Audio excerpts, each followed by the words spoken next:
It's fine. Good afternoon, everybody, and welcome. Well, I suppose it's still the morning. There's still 3 minutes left in the morning in the Eastern Time Zone, but it's still an hour and 3 minutes left in the morning here in the Central Time Zone in Champaign, Illinois. Welcome to Memorial Stadium here for WCBN Sports coverage of Michigan football. Today, the Michigan Wolverines take on the Illinois Fighting Illini. My name is Nick Hornberg. Alongside me, Lucas Vargas. Lucas, bit of intrigue taken away in this game. The opportunity for revenge for former Michigan quarterback Brandon Peters extinguished as he is out for today's game. Yeah, numerous injuries that might impact this game in some small capacity. I mean, Brandon Peters, as you mentioned, not going to be playing. Left the Minnesota game last week with an injury, and something's still going to be bothering him there. And, on Michigan's side of the ball, Nico Collins not making the trip, Lavert Hill not making the trip, Eric All not making the trip. So a couple notable ones there. Dylan McCaffrey, though, back in warm-ups. We did see him. Not sure if he'll be used, but was throwing the ball in the pregame. And then for Illinois, another injury that we were let aware of was Delano Ware, a safety that had played in a couple games, will not be playing for them. And Michigan coming off a hard-fought 10-3 victory at the Big House against the Iowa Hawkeyes.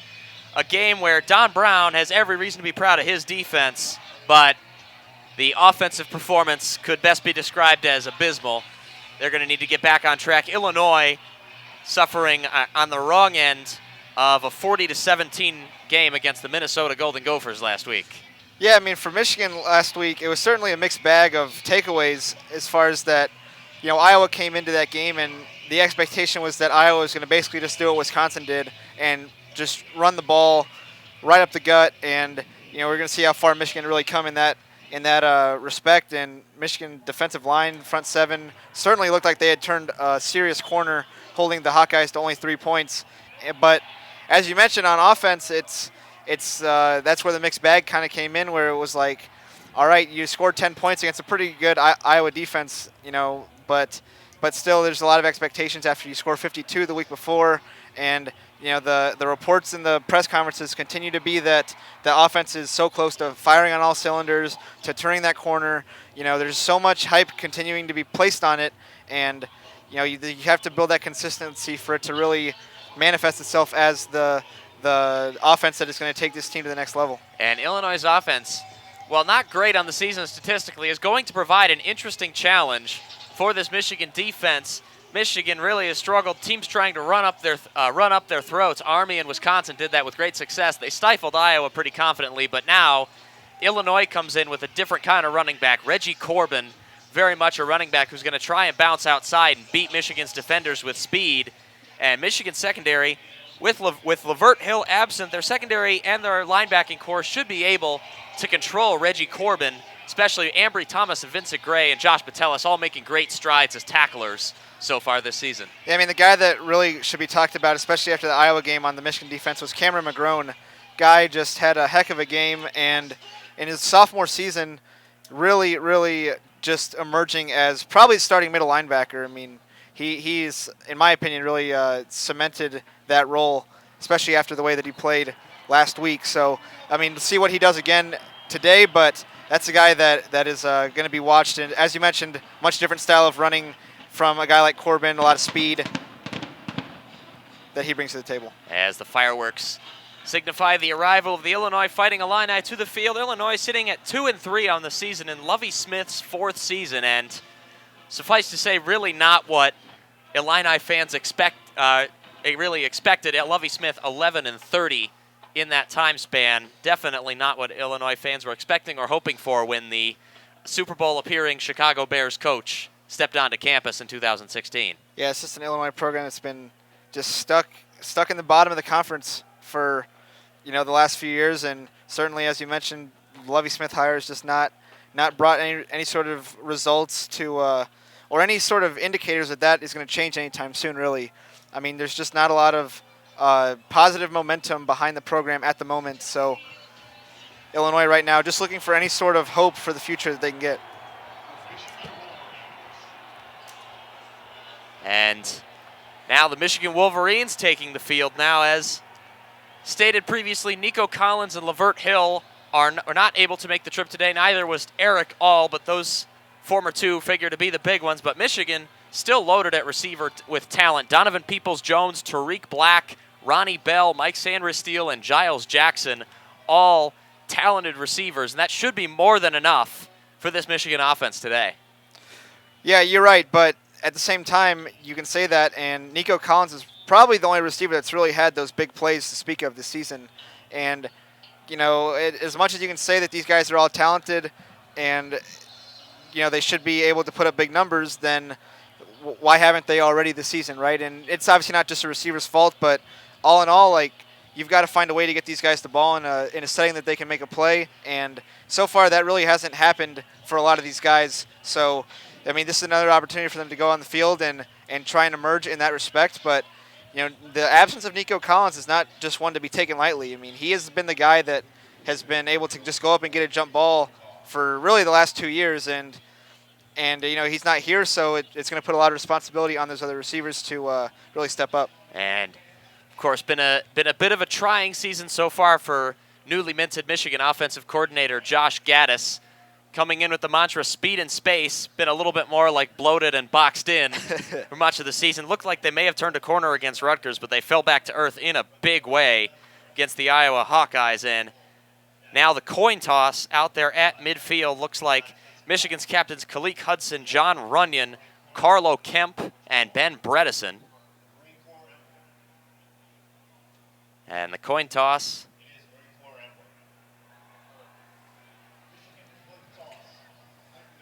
And Michigan has won the coin toss and will defer for the second half. Don Brown's men will get the opportunity to get out on the field first, as Shea Patterson taking his last few warm-up throws with Nick Eubanks. Brandon Peters out. Matt Robinson will start at quarterback for the Illinois Fighting Illini. However, do not be surprised if they go to two-quarterback system very early. Isaiah Williams. Yeah, and Isaiah Williams is a four-star recruit, so a relatively high guy to get in here for Illinois. Ranked number 47 by Rivals coming in. So, you know, he's a guy that that has a lot of hype around him for a program like Illinois, and, you know, could get a chance to see what he's all about today as well. And Don Brown starting on defense, I think that's exactly the position that they want to be in. I mean, that defense playing with a lot of confidence after last week, taking on Iowa and just shutting them down, just absolutely smothering them, and they are really excited to have that chance to come out again. But, you know, it goes back to something that Michael Dwumfor said this week, is that how Harbaugh challenged them really to step up, especially that front seven, and they really did respond in a big way. So we're going to see how that carries over for the rest of the season. Indeed, and really speaks to something. For the last few weeks, Michigan has won whenever Michigan has won the coin toss, they've taken the ball first, wanting to get their offense out on the field and into a rhythm. But now they can go back to standard football practice now that they have the confidence in their defense returned. Well, yeah, and honestly, it could be more of a confidence booster for the offense to let the defense set the tone. You go out there and get a stop, and, you know, give the offense the ball back after that. Gives a chance for the bench to get some energy if the defense is able to get their job done early and often. And Dre Brown is back to return for the Fighting Illini as Illinois puts their kickoff team out there. Jake Moody still taking kickoffs for the Michigan Wolverines. Harbaugh used a two-kicker system all season with Moody on short field goals and kickoffs, Quinn Nordine long field goals and extra points. Yeah, I mean, it's an interesting trade-off that they have. I think they kind of trade off. It's almost like every 3 points that they kind of just switch off there and give both guys an opportunity to stay neck and neck in the kicking competition. But you're right, both two talented kickers that can do a lot of different things. And Chase Brown also back in the case the kickoff, in case of Moody's kickoff being short, as big day for college football around the country too. I know, Lucas, your hometown Texas Longhorns going at it with Oklahoma today in the Red River. The third word is under debate. The Red River rivalry, and yeah, both teams getting that scuffle before the game, and every player starts with a personal foul penalty. So any unsportsmanlike or personal foul, and you're automatically ejected. I prefer Red River shootout myself. But Moody stands, take the kick from the 35, and we are off here in Champaign. It's going to be a short kick, and Dre Brown is just going to fair catch it. Illinois is going to start from the 25-yard line. And now out comes the offense. And that's an interesting thing that the kickoffs have kind of come to, where you just try and kick it short and hope the guy doesn't fair catch it, rather than the traditional just kick it through the back of the end zone with that new fair catch rule. We've seen that numerous times this season. And as expected, Matt Robinson in at quarterback. Reggie Corbin looks like he's going to line up to Robinson's right. Daniel Barker out there lined up in the slot as the only tight end. And Illinois with 4 wide.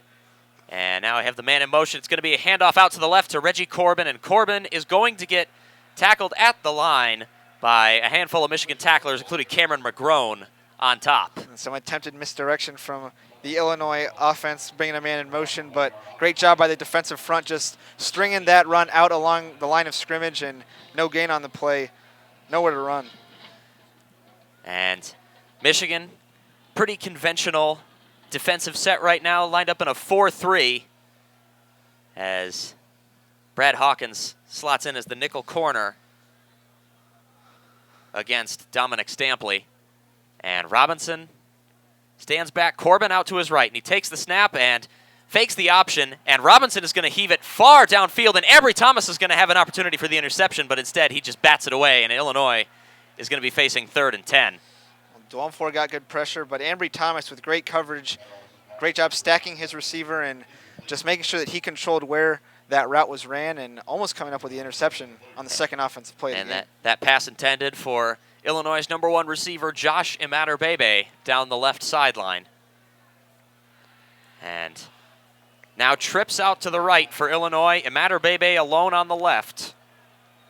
And it's 3rd and 10. Hutchinson jumps but gets back in time, and Robinson is going to run, and he's going to have an opportunity. No, he's going to get stopped 2 or 3 yards before the first down, and it is going to be 4th down for the Illinois Fighting Illini. Yeah, and a designed quarterback draw. I mean, Illinois is still got to figure out a way to make these quarterbacks comfortable, and you know, a team that already hadn't had too much success necessarily, you know, with their offense all the time is going to have to find ways to now play with their backups and find a way to get that to work.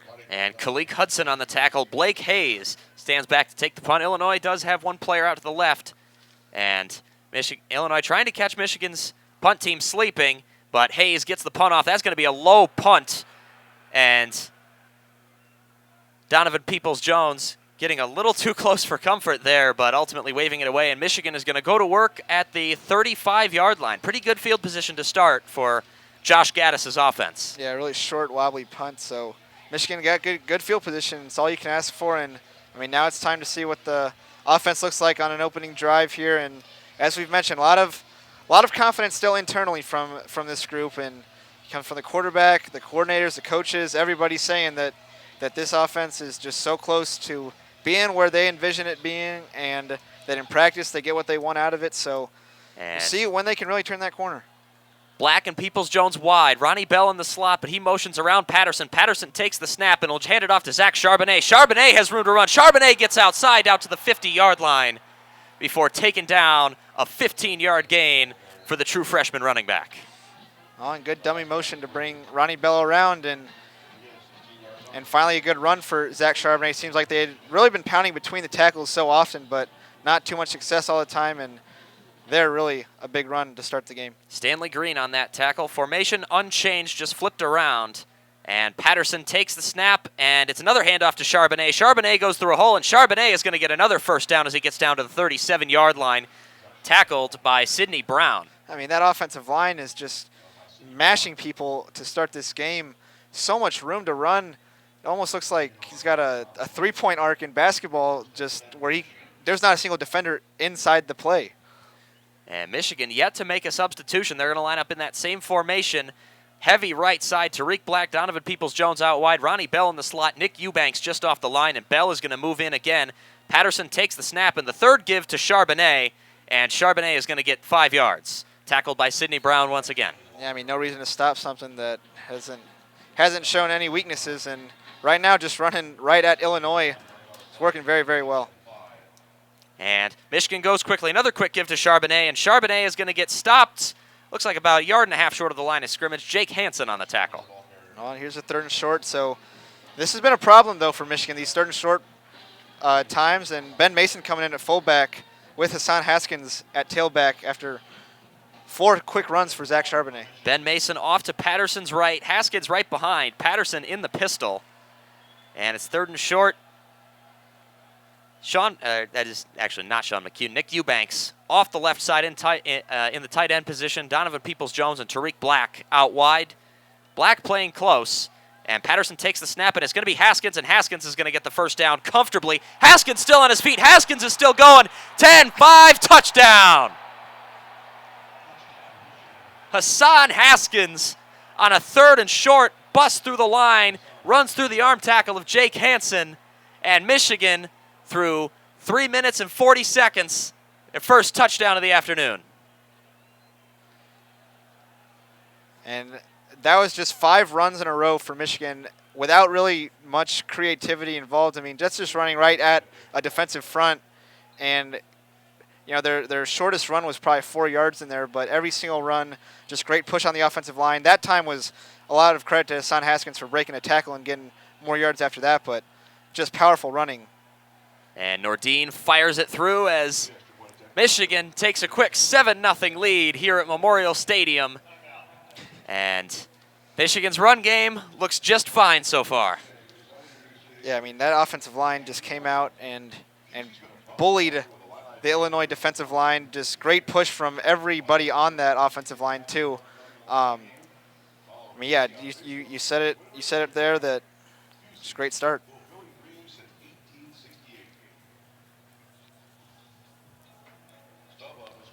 And brief stoppage in the action. We'd like to thank you very much for listening to WCBN Sports coverage of Michigan football here at Memorial Stadium.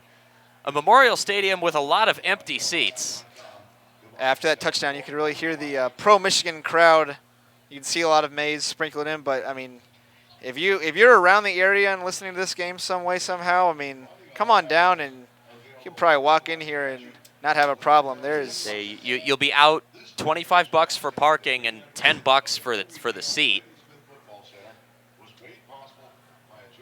Yeah, there's plenty of room for everybody here.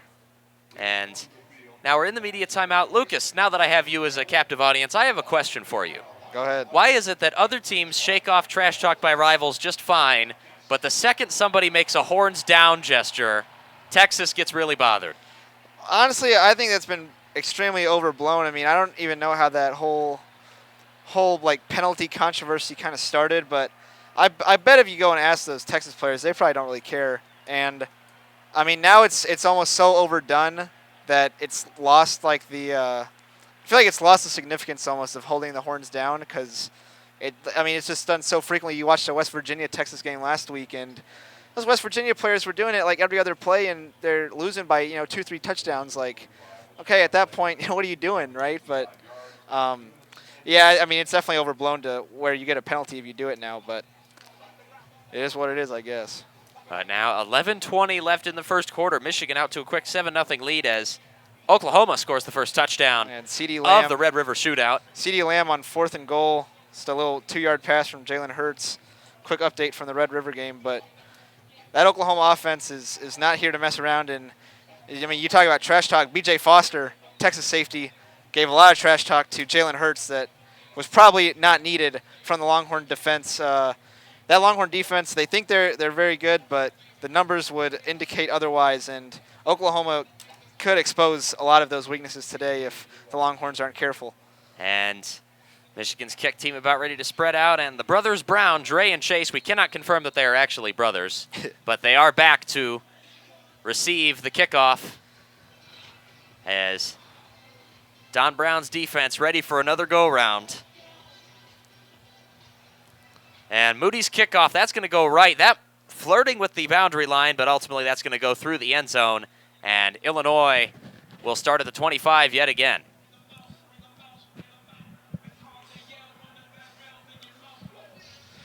That's right, Illinois will come back out, and we'll see how long before we get to see Isaiah Williams, but we don't have to wait much longer. Isaiah Williams at quarterback. Send both quarterbacks that huddle, but you're right. Isaiah Williams, very highly rated recruit for this Illinois program.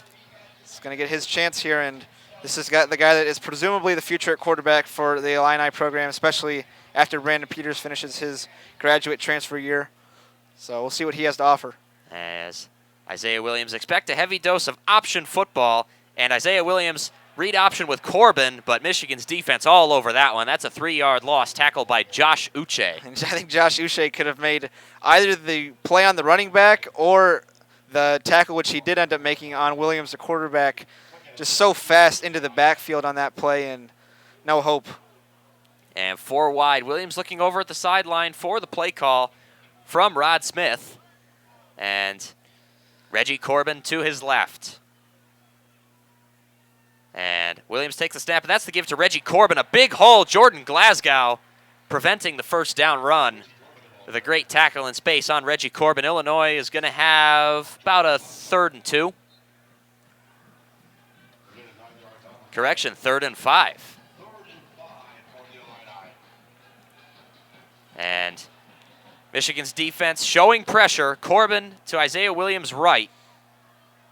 I mean, anytime you got a freshman quarterback in, you got to, especially one that wants to run, you got to dare him to throw and expect a lot of pressure. And Barker and Ricky Smalling out on the right side as Dominic Stampley moves out, and Williams will roll out to the right. Williams is going to try and throw it over the head, and almost a great catch, but out of bounds and dropped by Dominic Stampley, and Illinois another 3 and out.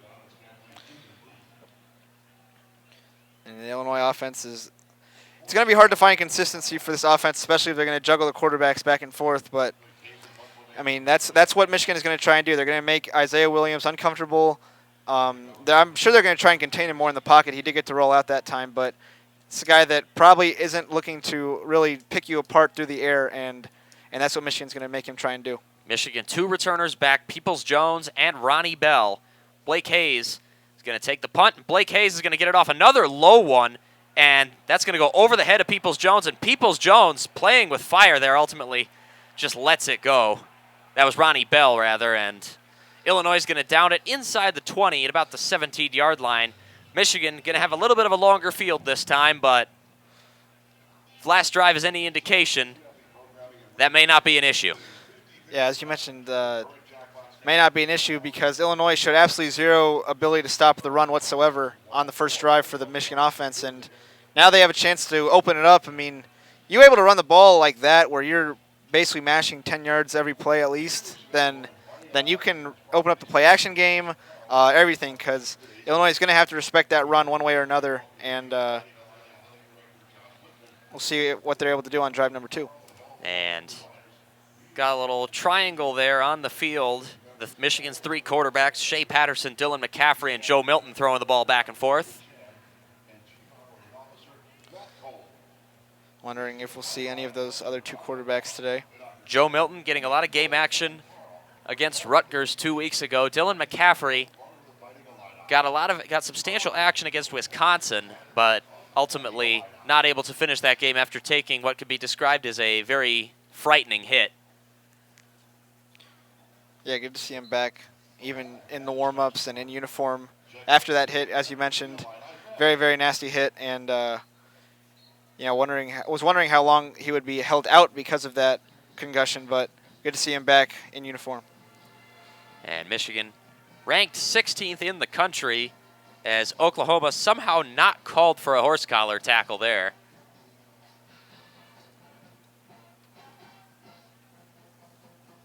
And once again, we'd like to thank you for listening to WCBN Sports coverage of Michigan football here at Zupke Field at Memorial Stadium in Champaign. 9:51 to go in the first quarter. Illinois has run 6 offensive plays in 2 drives. Michigan has run a little bit more than that.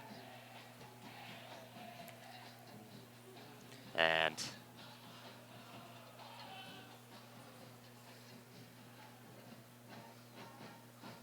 marching band section, the fullest section here at Memorial Stadium.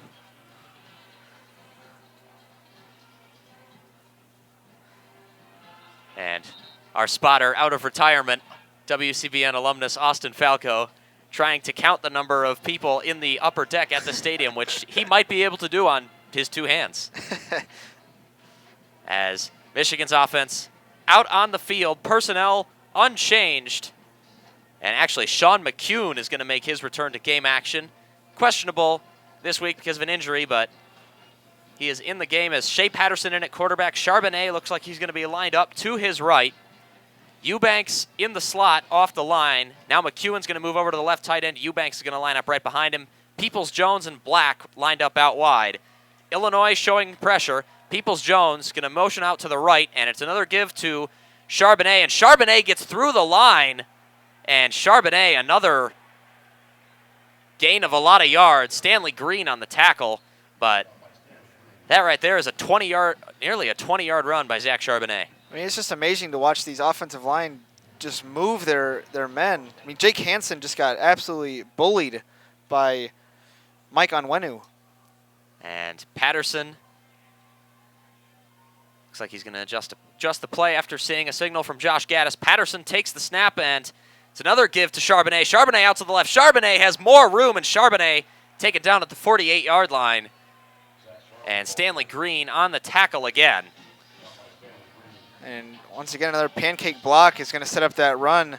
Just big old Ben Bredesen, the captain, able to sandwich his man, and Charbonnet able to turn a corner.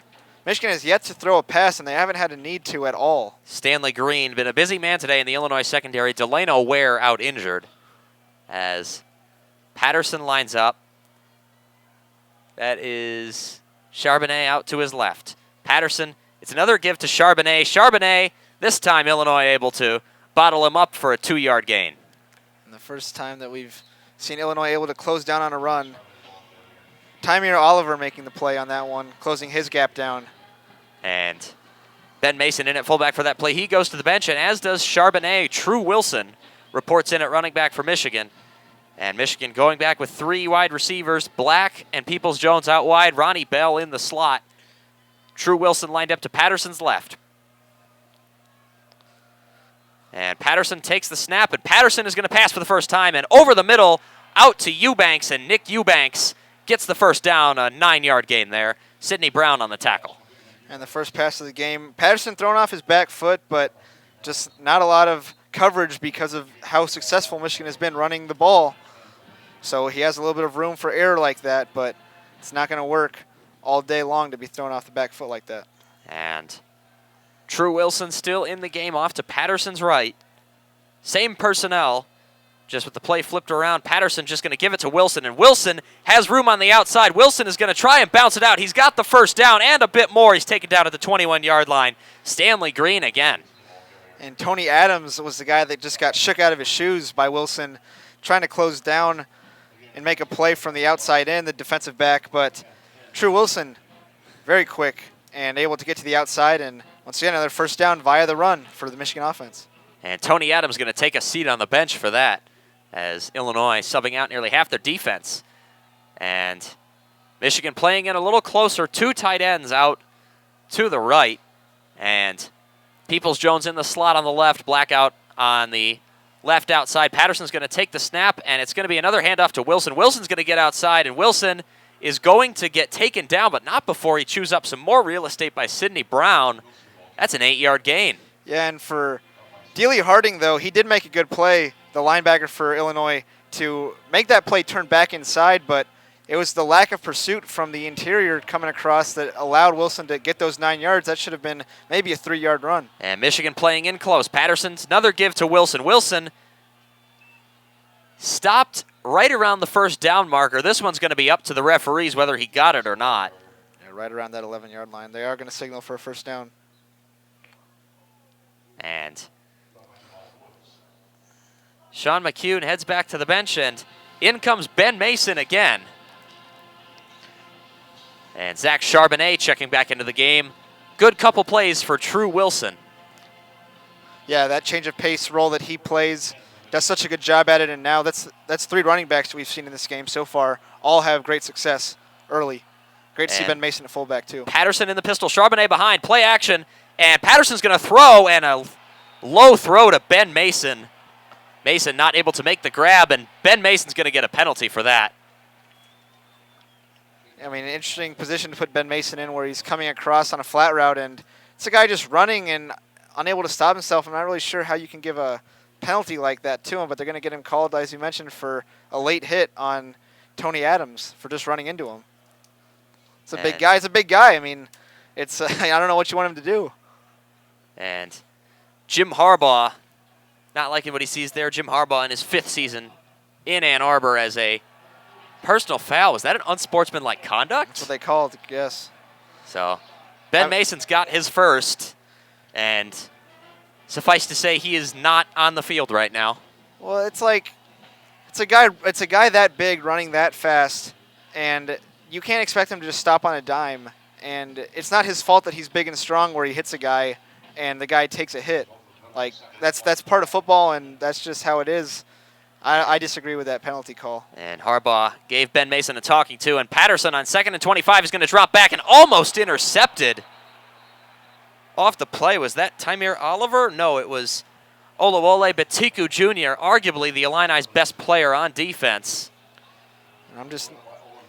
If you're going to run a screen like that, a running back screen that was nearly picked off by the defensive end, then you have to allow the play to develop. You have to let the pass rush think that they have you as a quarterback before you dump it down to your running back. And that was way too quick of a throw on the running back screen and almost ended very, very badly. 3rd and 25, 4 wide. Black and Peoples-Jones out wide. Eubanks and Bell in the slots. Josh Gaddis making a signal to Patterson. And it looks like Michigan is going to call a timeout.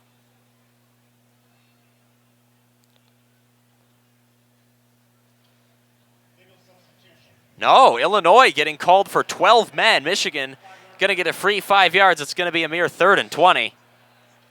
It's gotten a little bit sloppy here now after that attempted Ben Mason play.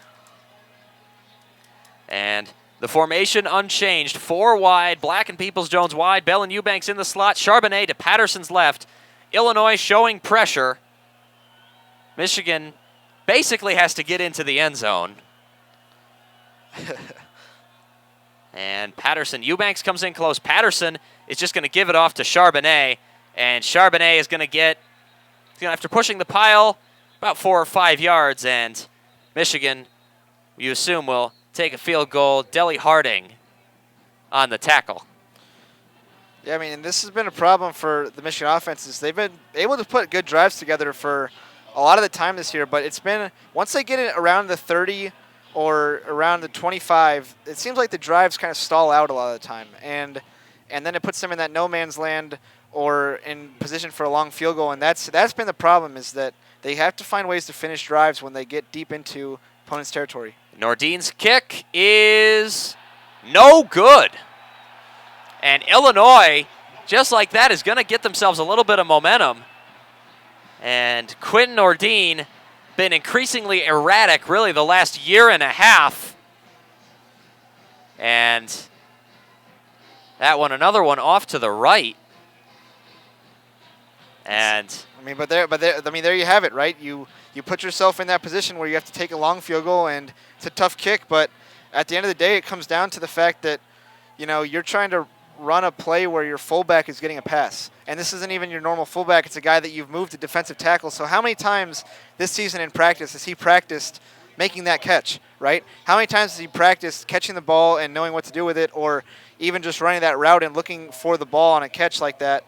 And you put a guy that's not used to making a play like that when you don't need to, right? You've been running the ball down Illinois' throat all day, and you haven't really tried out any throws to any of the receivers that you mentioned before the game, right, Nick? But you try and throw it to the fullback, get a little too cute probably with it, and something bad happens after that with the penalty, and then you miss a field goal, and that's what it comes down to. You have to know your personnel, you have to know the situations that you're in, and you have to be able to finish drives. And getting too cute really has been a criticism leveled at Josh Gaddis all season, and you saw it there. Ben Mason perhaps ill-used, and Patterson making a poor throw. Mason then committing a stupid penalty after the play. Michigan just moving right back. And then after a poorly designed screenplay, really Michigan just stuck, but Don Brown going to send his defense out there again in hopes of another 3 and out. For what it's worth, Illinois will have their worst field position of the game, starting at the 20-yard line. Yeah, with 5:13 left in the first quarter, Michigan up 7-0, and you're right, Illinois will have the ball at their 20-yard line and see if they're able to move the chains for the first time today. But that's the thing, is that Michigan is playing a team like Illinois that's in so much disarray at the moment that yeah, you know, that offensive series might not really come back to bite them in this game, but that's the kind of issue that could be problematic, you know, down the road. And I think you and I talked about this on the drive down here, but the schedule coming up for Michigan is just not friendly at all. Indeed, they got to go to Penn State a week from today at night. And then the week after that, Notre Dame comes to Ann Arbor. You get a road trip to Maryland, and Maryland has shown they can put up points at times. You still have Michigan State left on the schedule. Indiana will play everybody tough. I mean, Indiana might not finish the upsets, but they will certainly make you sweat it out if they don't. And then, obviously, everybody knows what's at the end of the year. Ohio State. And looks like it's going to be Matt Robinson back in the game for the Illini. Reggie Corbin standing at his right. And Barker and Smalling lined up on the right side. Imatter Bebe on his own on the left. And Robinson's going to take it, and that is not Reggie Corbin. That's actually Dre Brown, and he's going to get a quick 11 yards. The Illini's first down of the afternoon. Ambry Thomas on the tackle. And that was the first big push so far for Illinois. I think it was Kendrick Green, the left tackle, really got great push. And Illinois going quick. Brown in the pistol. Brown finds that space outside. And another first down for the Fighting Illini, Jordan Glasgow. Another tackle, and Illinois is going to move quickly. It's what you mentioned that the Illinois running backs bring, is a lot of speed, and they just want to get outside. They don't want to run up the middle. And Dre Brown again. And Dre Brown, this time, good play at the line, Cameron McGrone. And he's only going to get 1 yard, if that.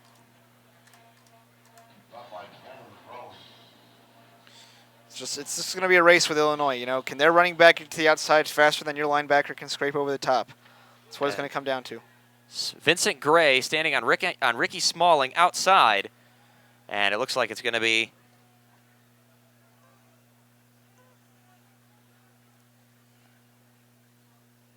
Dre Brown in again, and there comes the pressure, but Robinson able to complete it over the field to Imatter Bebe. And Ambry Thomas on the tackle, another Illinois first down. But Illinois might be forced to slow down. See a little injury on the offensive line there. That's Alex Palczewski with a little bit of a limp. Offensive lineman as well. But Michigan, victims of the crossing route yet again. I mean, the corners, the technique that they play at Michigan, the press coverage up close, you cannot allow your man to have an inside release. That is the number one rule of press coverage. He cannot get inside of you across your face, and happens too often. And Robinson, the read option with Dre Brown, he's going to sling it out wide, and Brad Hawkins going to come in and make the saving tackle on Danny Navarro. And Coach Harbaugh arguing for a block in the back call by Imatter Bebe on Ambry Thomas, but not going to get it. Nah, that is not an illegal block, as Dre Brown back in the game, standing behind Robinson. Dre Brown has not taken a seat on this drive. We have yet to see Reggie Corbin on this current possession, and this, by far and away, been the best possession the Illini have had so far. 3 minutes left in the first quarter. Brown out to Robinson's left, trips out to the left as well, and there's a jump there. Alex Palczewski, I believe, jumping off the line early, and that's a false start.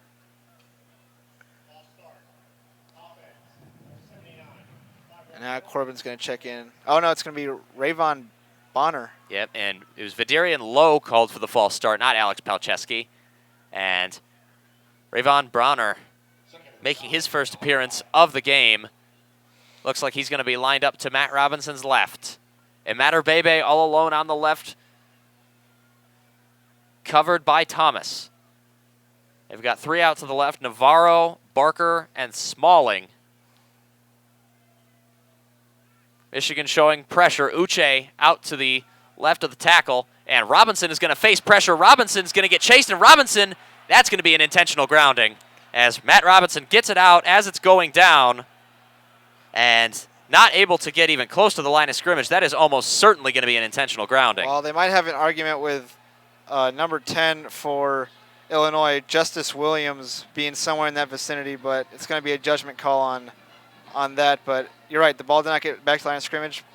Going back to the play, though, is designed and there it is. Designed as a screen.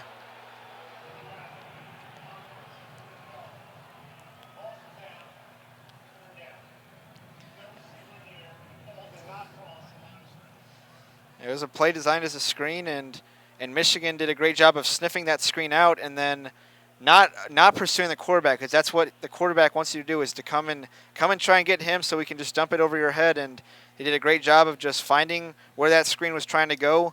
And as a result, Matt Robinson had to run the other way and got put in a very, very poor situation to where with 2:26 left in the first quarter, Illinois faces a 3rd and 25 of their own. 3rd and 25, intentional grounding, the most severe penalty in football.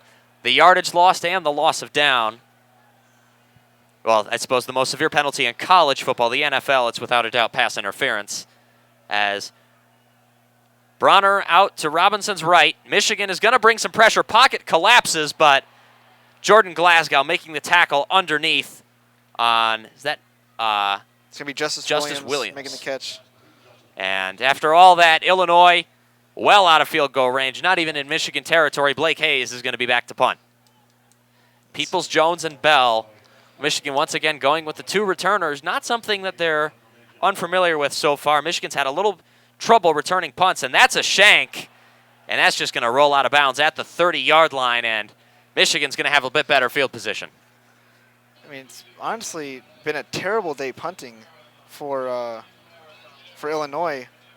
Blake Hayes just had an atrocious day kicking the ball. I mean, every one of them has either been a laser or extremely shaky in the air, and that time just a complete shank that, you know, I mean, you could say that you're trying to pin someone back maybe inside the 20, but Michigan's going to get the ball at the 30-yard line. And Hayes' punt into the wind as Shea Patterson stands in the shotgun. Hassan Haskins out to his left. And Peoples-Jones is going to motion across, and Haskins is going to get it. Haskins is going to get outside, but ultimately he's going to get tackled for 2 yards by Deli Harding. And there's another penalty flag. Well, now Illinois is really starting to play this run aggressively. And that tackle was by Milo Eifler, or Eifer, rather. And unsportsmanlike conduct penalty called on Nate Hobbs, his first of the game. Not able to see what he did, but the referees look like they're going to be quick with the unsportsmanlike conduct so far in this game. And Michigan gets 15 free yards there, and they're up at the 47. Hassan Haskins to Patterson's right. Patterson, Eubanks just off the line of scrimmage, and Patterson is going to drop back. And Patterson, as the pocket collapses, gets it across the field, and another drop by Nick Eubanks, covered by Deli Harding. Something that Michigan has put into their offense that I don't think they've really looked at enough has been the running back swing pass. A lot of the time they have had it to where the running back just clears out as a safety valve option, and I don't think that Patterson recognizes that enough and just goes there with the ball. I think that they could utilize that a little bit more effectively if the deep ball is not there. Well, Eubanks was open. He just dropped the ball. And Haskins still in the game. Patterson is just going to give it off to Haskins. Haskins is going to cut right, and Haskins is on his way down the right sideline. It's a foot race, and Haskins still going, running through the tackle of Stanley Green, but taken out at the 18-yard line. An absolutely fantastic block out there. Believe that was Nick Eubanks. No, that was Ben Bredesen. Yeah, that was Ben Bredesen just absolutely smothering his man into the turf once again. He's just racking up pancake blocks today. And Patterson in the shotgun. Haskins to his right. Patterson, the play action. It's going to be over the middle. Touchdown, Michigan. Luke Schoonmaker. And Shea Patterson gets his first touchdown pass of the afternoon. Perfect play design. Schoonmaker comes over the middle and peels out to the right, and Patterson hits him on an island. And that's what the run can set up. I mean, when you have success running the football, then tight ends especially get lost as blockers if they are able to, stock block and release. And that's what happened. Great job by Schoonemaker and finding the end zone. And Jake Moody in to kick the extra point. And Moody fires it through. Schoonemaker is not a guy that saw the field a lot last year, but he has definitely seen the field more so this year. I think a lot of people are going to be too familiar with his name, but he has been on the field at times, really emerged more as a capable blocking tight end, and that time getting rewarded with the reception for the touchdown. He's a guy that Josh Gaddis did mention a little bit in the preseason as a guy that could be useful from that tight end position, part of a good positional group, and great to see him find the end zone for the first time this season. 59 seconds left in the first quarter. Through 14 minutes and 1 second of play, Michigan 162 rushing yards. As Dre Brown and Chase Brown back to return the kickoff, and Michigan about ready to spread their coverage unit out, as it is 14-0 here in the first quarter at Memorial Stadium. 59 seconds to go in this quarter, and once again, you're listening to WCBN Sports coverage of Michigan football against the Illinois Fighting Illini here at Memorial Stadium in Champaign.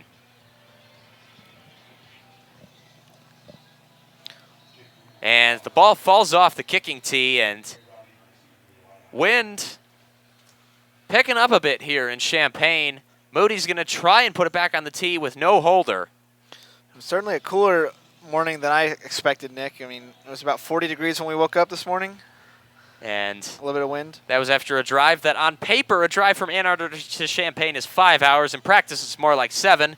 And Moody's kick on its way, and it's going to be another short one. Dre Brown's going to be able to take this one out. Brown has some space, but ultimately he's going to be brought down at the 29-yard line by Peter Bush.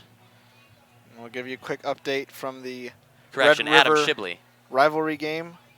Oklahoma's still only up 7-0, but they have been running all over the Texas defense in the first quarter, as there's about 30 seconds left in the first quarter in Dallas. And Illinois had some success with Dre Brown running the football, but now Robinson in the pistol, Reggie Corbin back in the game just behind him. Illinois' got 3 wide plus a tight end, and the quick give to Reggie Corbin. Corbin's going to bounce outside, but an excellent tackle by Josh Uche in the backfield for a loss of 2. I think one of the lessons that we learned from the Wisconsin game was just obviously how powerful Wisconsin's offensive line was, but how Michigan's defense wasn't really equipped for all that power in the first place, but much more speed-oriented. I think if you're trying to outrun Michigan, you're not going to have very much success, especially from the running back position. That front seven for Michigan is just so fast that they can swarm to the ball. And, who we have not seen in the game so far yet is Kwity Paye. This guy that was hurt a little bit in the Iowa game. So Corbin to Robinson's right. Robinson the throw, and it's going to be caught by Ricky Smalling, and Illinois is going to get the first down. A little bit of hand fighting there, but no call either way, and it's a good job coming back to the ball by Smalling. We'll end the quarter. And 3 seconds left, and Illinois will just run it down, and that is the end of the first quarter here at Memorial Stadium, Michigan, with a 14-0 lead, although it probably should be 21-0 at a Michigan drive not completely stalled in the red zone, and Nordine missed a field goal. But the first quarter will come to a close. Michigan dominating proceedings, 197 yards of total offense, 162 of those on the ground. I mean, it was just an encouraging quarter, especially for that offensive line for the Wolverines, just to impose their will in every way, shape, and form. Said we've brought up numerous pancake blocks that have just created massive holes for the running backs to navigate through, and as you mentioned, all those rushing yards are a huge credit to the room that the offensive line has created. I mean, it hasn't really been a lot of, making guys miss or shaking and baking or anything like that. It's just been the offensive line is going to give me somewhere to run. As Illinois running their letters and flags across the field, but it got a little out of sorts. The two L's couldn't keep up with the I, and the N was completely out of line. Illinois is going to need a few more home games to perfect that. Well, it's almost like the general apathy that you can sense from the crowd in this game in general. We've already spoke to the attendance numbers here, probably about half full, if I had to guess. Which is really unfortunate when you think about it. I mean, all of us, when we think of Illinois football, I think we all think of Juice Williams with that Rose Bowl run in 2007, upsetting Ohio State and winning the Illabuck Trophy. They did lose to Michigan in Champaign, though, that year. But Illinois football is a subject of a lot of ridicule in the last few years, but really, Illinois, I would not consider them to be a bad program. Well, it's kind of like their basketball program a little bit, where they've had a lot of success over the years through basketball. Just over the last few years, though, that the basketball program has just faded. Faded hard down, and Brad Underwood is trying to restore that as well. But it's Illinois is viewed as like a good spot for basketball, right? But yeah, they're still living off that 05 run to the final game. That loss to Raymond Felton in North Carolina, but it's the same reason. It's the same thing with Rutgers football. Greg Schiano had Rutgers to a perfectly functional program, and really, it's unfortunate to see what they've sunk to. Goes to show that coaching hires are everything. Michigan beating Rutgers so bad that Chris Ash was fired, and Chris Ash's best season had the same record as Kyle Flood's worst. Believe it or not, Chris Ash, reports were coming out that he was in Austin over the weekend, actually, helping the Longhorns prepare for this Red River game against the Oklahoma Sooners. As an unpaid analyst. Got to keep yourself busy. And Ash just got $7.5 million from the university to not coach football. But the second quarter about to begin. Now Illinois playing with the wind. As Matt Robinson still in the game. Reggie Corbin just out to his right. And a bit of a mishandled snap. Robinson's going to bounce outside. And was that caught? Bit of confusion there. Vincent Gray looks like he just knocked the ball out of the hands of Ricky Smalling. It looked like Smalling had that catch, but Vincent Gray just knocking it away. What the sideline might have wanted was a strip. That Gray stripped it out of his hands before it hit the ground and might have had it in his own possession. But ultimately, the incomplete pass. It is 2nd and 10 at the 40-yard line. And Vincent Gray's a guy that's really just come onto the scene this year. Really an impressive rise through the ranks, and now as a starting defensive back in this game, especially with Lavert Hill out with an injury today. And Robinson will drop back again. Corbin in the pass block. Corbin completely misses on his block, but Robinson's going to have room to run. Hutchinson can't tackle him, but a mess of flags there as Illinois committed a holding penalty, but Vincent Gray almost certainly going to get called for a late hit there on Matt Robinson. I think they got Uche with that one. But I thought Matt Robinson was still in bounds when the hit came. And that's something that's got to be, I feel like it almost needs to be reviewable, where if a quarterback or someone is still in bounds, you can't say that, they're about to step out of bounds. Like, that's not fair to the defender. And I thought that he was still towing that line and just got rocked out of bounds, because that's what you're going to do if you're still in bounds. And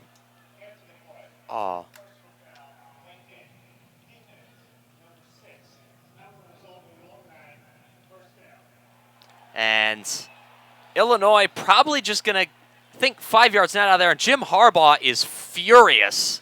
That's what I think he's arguing about where Robinson was standing on the sideline, or on the field rather, when that hit was made, and that he was in bounds. Illinois is going to gain 5 yards net. In normal situations, penalties on both teams, they will offset. However, the late hit after the play, therefore it was just one penalty, even though therefore both penalties are assessed. Illinois is going to gain 5 yards net and the first down, the 15 yards minus the 10 yards from the holding. Vidarian Lowe called for a second penalty of the game, and the quick handoff 1st and 10 to Reggie Corbin. Corbin's going to get outside, and that's another late hit. They might have called holding. As they have the replay up here, and that doesn't look like a late hit to me. I think they called the holding actually on. I think Kalik Hudson got held very badly. And Vidarian Lowe again. Yeah. Second holding penalty, third penalty overall committed by Illinois' right tackle. Well, Hudson came in hot off the edge, and Lowe really had no choice but to hold on that play. I think that one was actually by the right tackle. It was by Vidarian Lowe, though. Oh, he is the left tackle. But either way, 1st and 17, Illinois giving all those yards back as Matt Robinson, Reggie Corbin standing to his left, 3 out to the left, and Matt Bebe alone on the right. And Robinson looks over to the clipboard team, taking the play call from Rod Smith, the Illini offensive coordinator, and Dre Brown's going to get motioned out wide, and there's a little quick slip screen over the middle to Donnie Navarro, and Illinois is going to face about a 2nd and 10, 2nd and 9, Kalik Hudson on the tackle. And that's a nice job setting the screen up, though. Matt Robinson letting the defenders get upfield in the pass rush and having some room for Navarro to work. And Dre Brown standing to Robinson's left. Illinois has had good success when Dre Brown has been on the field. And now Brown is going to move out to Robinson's right. And Robinson looks like he's going to audible. And Brown's going to go back to the left. And Robinson looks like he's going to try and run, and he's going to get taken right down by Aiden Hutchinson for a loss of 6. Well, poor decision for Matt Robinson. I mean, if you're going to run on a quarterback draw, you got to take that first gap you see, and that middle was open. You got to beat Kemp. Obviously, was the guy coming to try and get him, but you cannot bounce that back outside if you see the middle open. He just got walloped by Aiden Hutchinson as a result of turning down that middle of the field. As Illinois going to go 5 wide. Michigan not showing pressure. And Robinson drops back, and Dwumfor on his way, but Robinson is just going to throw it away, and looks like Illinois might get a free first down as Dwumfor may well get called for roughing the passer here. Yep. And actually, oh wow. And it's a hold on Alex Palczewski. Michigan's just going to decline that penalty. Illinois facing another 4th down, and Blake Hayes is going to come out for his 4th punt of the game, this time punting into the wind. Maybe it'll turn out a little better for him. So a lot of penalties on that drive. And a sloppy drive there by both teams. And now the rugby punt. Hayes blocked by Jordan Glasgow, and Glasgow's going to run after that ball. And ultimately, Hayes is going to pick it up, and he's just going to get tackled. Is the ball out? It doesn't matter. It's Michigan's ball at the 7-yard line. But how's that for a big play on special teams by Jordan Glasgow? Blake Hayes, I have no idea what he was trying to do. I mean, we've talked about it all morning in the first quarter that he's just had a terrible day as a punter. And, you know, it's really hard to say that for a lot of people, but he's had nothing short of an awful day punting the football, and this just kind of adds on to it. Great job, great hustle effort by Jordan Glasgow to go get that block, but, I mean, if you're Illinois, you cannot let that happen, and Michigan had a chance to scoop and score, but I think they had so many guys trying to block the Illinois players that someone forgot to jump on the football, period, and as a result, Hayes able to jump back on it, but Michigan will take over. Michigan with 2 tight ends in. Patterson's just going to give it to Charbonnet, and Charbonnet, touchdown!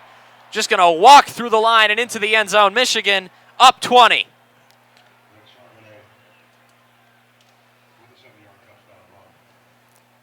And that was fast. Michigan, one play, one score.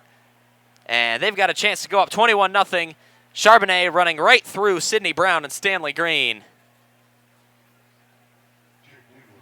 And Jake Moody is going to come kick the extra point.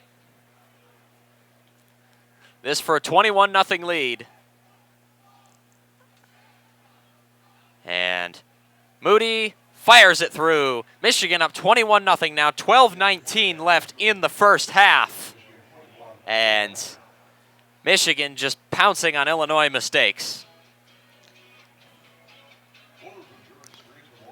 And once again, we'd like to thank you for listening to WCBN Sports coverage of Michigan football. As Michigan, 169 rush yards through less than 18 minutes of play. Really nice performance by the Michigan offensive line, really.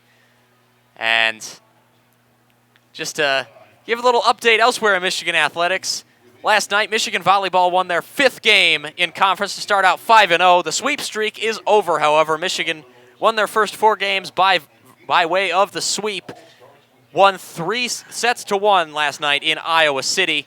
Sydney Wetterstrom led the Wolverines with 16 kills, the senior from Longmont, as they're going to go into a tough game on Sunday in Lincoln, Nebraska. But as Red River update, Texas has the ball deep in their own territory. Oklahoma still up 7-0, 10 minutes left in the second quarter. I'm surprised at the low score. We have this game on here to the side of us, and only 7-0. I mean, that's not a lot of points for a game like this to be had right now. And I know Texas just intercepted Jalen Hurts in the red zone and just converted a 3rd and 10, but this is a lot more defense than I would have expected in the Red River game. And Indiana beating Rutgers by a score of 21-0. Firing Chris Ash has not helped them very much. I think the problems at a program like Rutgers and maybe even right now a program like Illinois go a lot deeper than just a head coach. There's got to be a complete philosophical change from a lot of people if those two programs want to really change their standing in the Big Ten. And here we go. Here's the Illinois marching band performing Neck. Not quite the effect you're hoping for when the stadium is half full and about 40% of the fans here are for the other team, but any performance of Neck by anybody other than the Ohio State band is appreciated.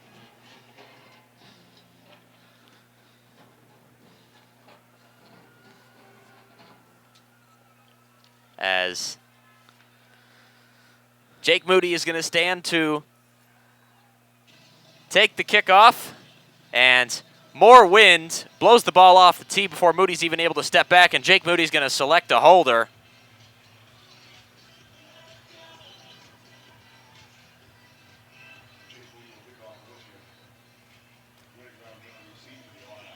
And it is Hunter Reynolds who's going to stand in to hold, drawing the short straw there from Jake Moody. And Dre Brown and Chase Brown out to receive. And Moody's kick fair caught by Dre Brown, and Illinois is going to go to work at the 25.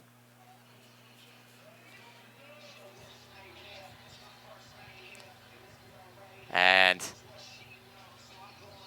Illinois already down 3 touchdowns here early on in and last drive marred by penalties. 2 holding penalties on Vidarian Lowe, as well as another hold on Alex Palcheski. And they're going to let Matt Robinson come back at quarterback. And Illinois cannot have penalties if they want a chance. And Matt Robinson's going to go to the bench. Isaiah Williams is going to come out for this drive. And split backs Dre Brown and Rayvon Bonner in the game. But Brown is going to go out wide.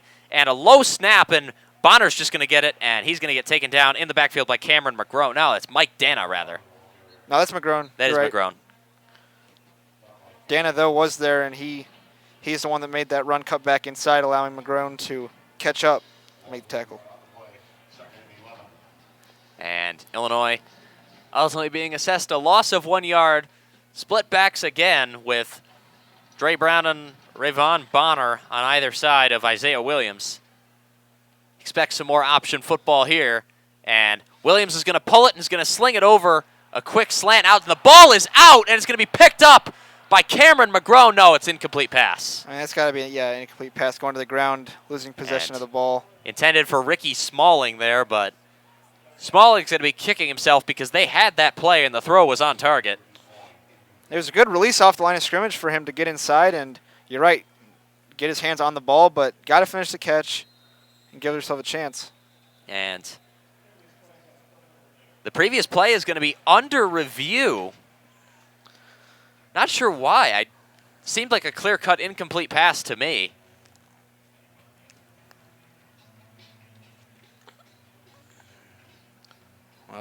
Well, looks like we're going to get a look here. And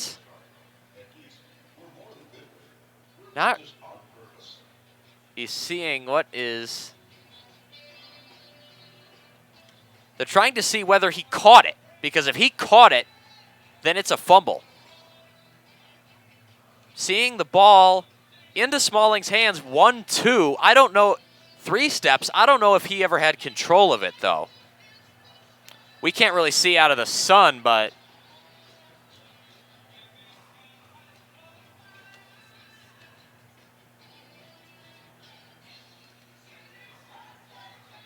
it's hard to say there. There is an argument there for the catch because the ball is in his arms, 1-2, but we can't really see if the ball is moving.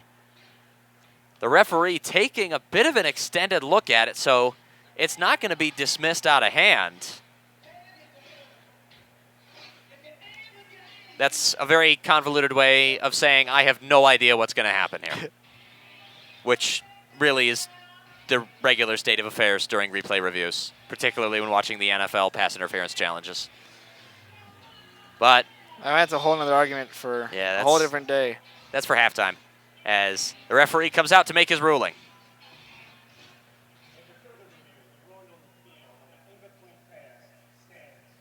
And the call stands, and that's probably the right call there, as couldn't really see if the ball was moving around in his hands. Obviously, the refs have a much better view than I do, but it is an incomplete pass. As they did not just call a media timeout, did they? Yes, they did. Oh, man. As how can you have a media timeout before a third down play? I have no idea. Unless they are ruling that Illinois challenged it, I don't think that was what was happening. But either way, Illinois, a 3rd and 11. Haven't really got anything going aside from a few good runs from Dre Brown.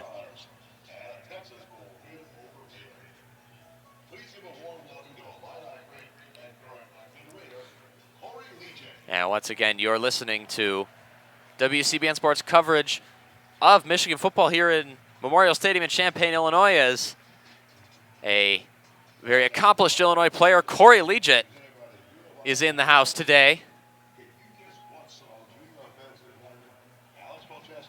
No disrespect to Leggett, but do we not feel a little bit cheated if any accomplished Illinois alum is here that is not Juice Williams? Maybe A.J. Jenkins. But either way, it is 3rd and 11. Bonner motioned out wide. Michigan brings pressure. Williams is just going to pull it, and Jordan Glasgow is going to stop him for a gain of 4. And Illinois is going to have 4th down. Illinois has tried that quarterback draw quite a few times today, but it's been good job cutting back inside from guys like Glasgow especially to stop that from becoming more than it could be. And on that play, only a 3-yard gain on the quarterback draw, forcing another punt. And as we know, that's been a tough day for Blake Hayes so far. And Michigan begging there for a pre-snap penalty, but Hayes, another shank. No, that one's got some distance on it. And that's just going to run through, and that's going to end up being a great punt for Illinois. They're going to down it at the 1. Wait, his foot was in the end zone. No, it's at the 1. Well, they could take a look at that if they really wanted to. And if they really wanted to take a look at that, they could, but Hayes finally gets a good one down. I mean, I thought it looked like a shank at first as well, but got the roll, and that's why you have to catch the ball in the air if you're a punt returner. But it's going to force Michigan now to put together a good offensive drive here, starting deep in their own territory. And here's a test for Josh Gaddis' offense. They got to go 99 yards against a defense they haven't had a lot of trouble with. And should be noted, homecoming for Illinois is next week, and looks like they're not going to look at it. Michigan to try and run. Wait a minute. They've got a camera at the Illinois sideline. Oh, okay, good. Lovie Smith still has the giant beard. And Patterson in the shotgun, standing between the L and the I in Illinois' end zone. Hassan Haskins in the backfield. Patterson's going to keep it himself. Patterson is going to play a quick throw to Ronnie Bell. Ronnie Bell upended, but not before he gains 4 and gives Michigan a little bit of breathing room.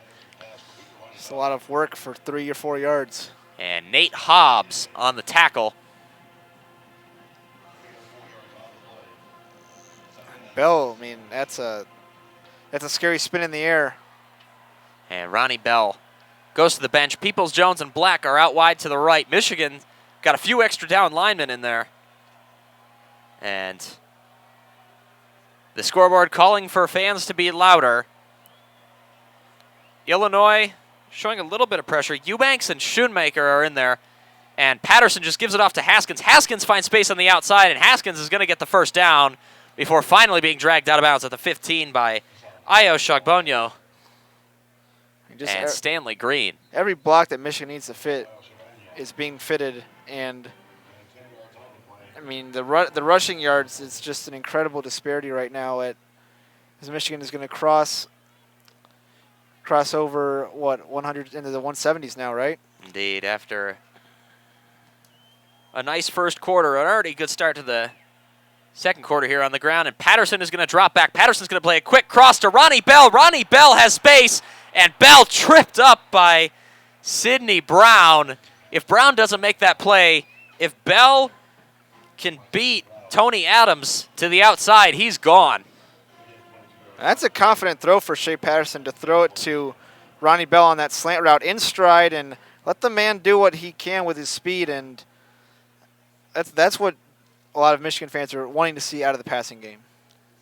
And Christian Turner in the ballgame for the first time for the Wolverines. And Patterson with Turner to his right. Patterson's going to drop back again. Patterson standing in that pocket and gets it out to Donovan Peoples-Jones, and Donovan Peoples-Jones gets through one tackle before getting pushed out of bounds at the 50-yard line by Jake Hansen. I believe that's his first catch of the day. Ben Mason coming back in at fullback. Let's see if they run another and flat route for him. Devon Witherspoon covering Peoples-Jones as Patterson is going to, in the shotgun, Charbonnet to his left.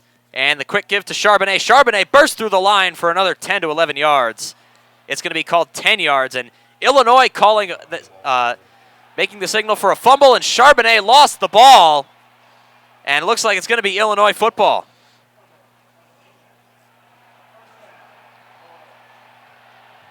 And there it is. Michigan's offense suffering death by fumble a lot this season. Stanley Green punching the ball out and making the recovery. I think I have to take a look at that one, though. That's another close one of a guy going to the ground. But even if it gets called back, which I'd be surprised if it did, Michigan's fumble issues presenting themselves once again this season. You thought they had it figured out after Rutgers and Iowa where they played cleanly, but there it is again. Michigan just can't hold on to the ball. And here's the review. Ball's out. That ball is almost certainly out. It will be a turnover.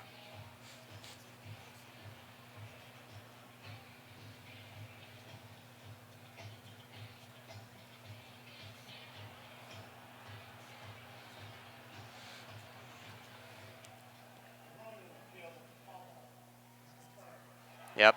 Call reviewed. Illinois football at the 40-yard line. And the Illinois offense has an opportunity to make a statement as Isaiah Williams, back in the game,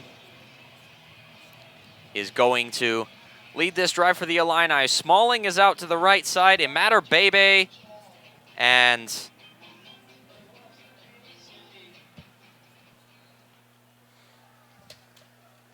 Dominic Stampley out to the left as Isaiah Williams looking over to the sideline for the call.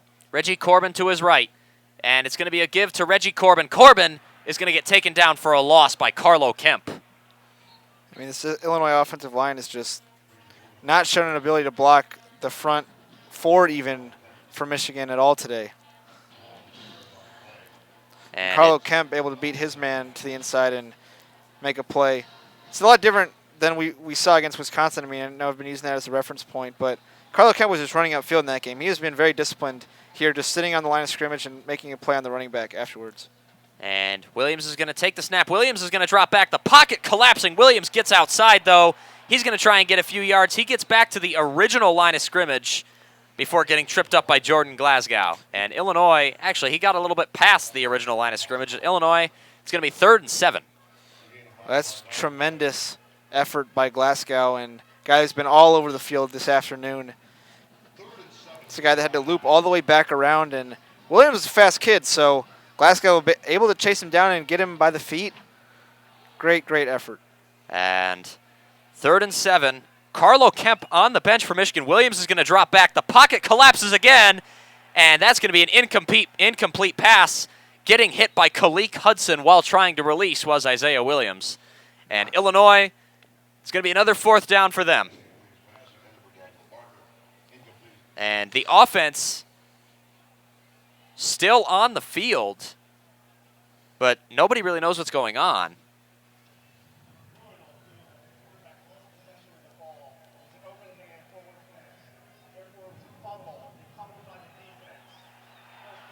They're calling a fumble on Isaiah Williams, recovered by Michigan. I don't know about that. I mean, they have to review it, I guess, but I'm with you there. I'm not That's an incomplete pass. not too sure.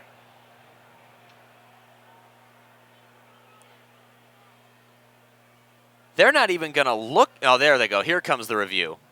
That is almost certainly an incomplete pass.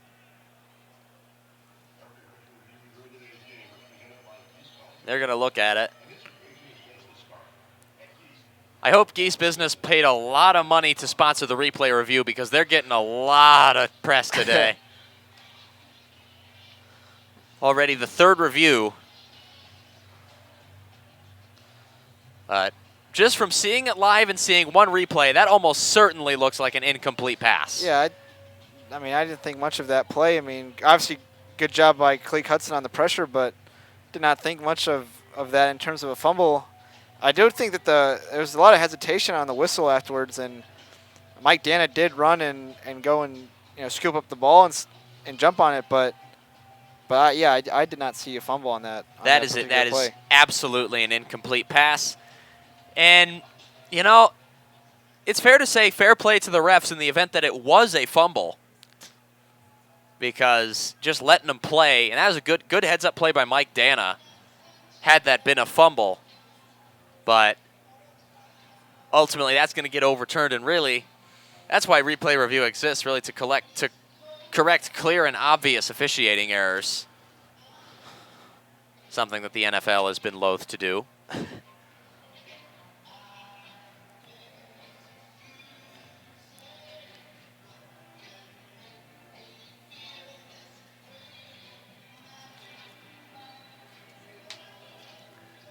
As the Temptations blares around Memorial Stadium here, as they are taking, they're taking a long time to look at this just because they're going to review. Once you see the official standing next to the head official with the pencil, then you know it's going to get overturned, and that will be the right call.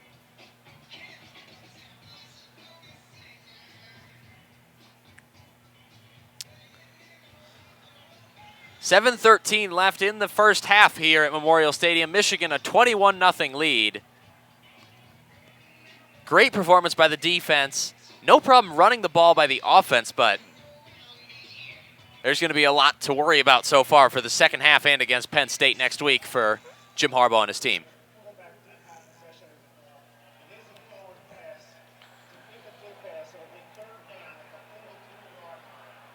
It is 4th down after that call overturned correctly. That is the correct call.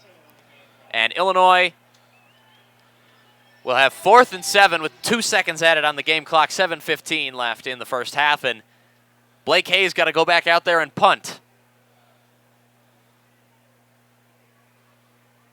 Peoples-Jones and Ronnie Bell back to return. Neither one of them has fielded a punt so far today.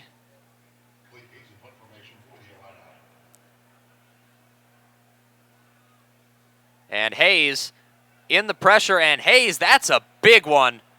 And Peoples-Jones is just going to let it go over his head, and that's going to get into the end zone for a touchback. And that was an excellent punt by Blake Hayes. Yeah, I mean, he was close to getting blocked, though, once again. And Illinois lucky to avoid the turnover as well. Correct call made. We'll see the Michigan offense take the field with 7 minutes and 8 seconds remaining in the second quarter, up 21-0. And Michigan's offense going to work at the 20-yard line. Peoples-Jones and Black out wide. Ronnie Bell in the slot. Nick Eubanks also playing in the slot on the same side. He's going to play just off Bell's left hip. Let's see how Michigan responds following a fumble of their own.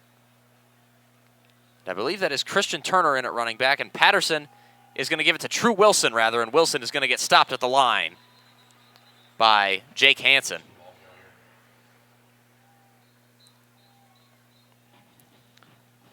That's really the first time Illinois has stuffed the run at the line all game. But now Michigan overloading the right side with receivers. Black, Bell, and Peoples-Jones. And Patterson is going to drop back. Patterson has time to throw. Patterson's going to fire it over the field to Bell again. And Ronnie Bell runs through a tackle. Ronnie Bell is still going. And are they going to catch Ronnie Bell? No, they will not. Yes, they will. They won't. God, I can't stop it. Ronnie Bell taken down at the 6-yard line. And another excellent play there by the Michigan offense. Shea Patterson making a great throw over the middle to Ronnie Bell before finally getting taken down at the 6 by Jatavius Martin. Running through tackles of Devon Witherspoon and Deli Harding. And all of a sudden, Michigan, 1st and goal at the 9.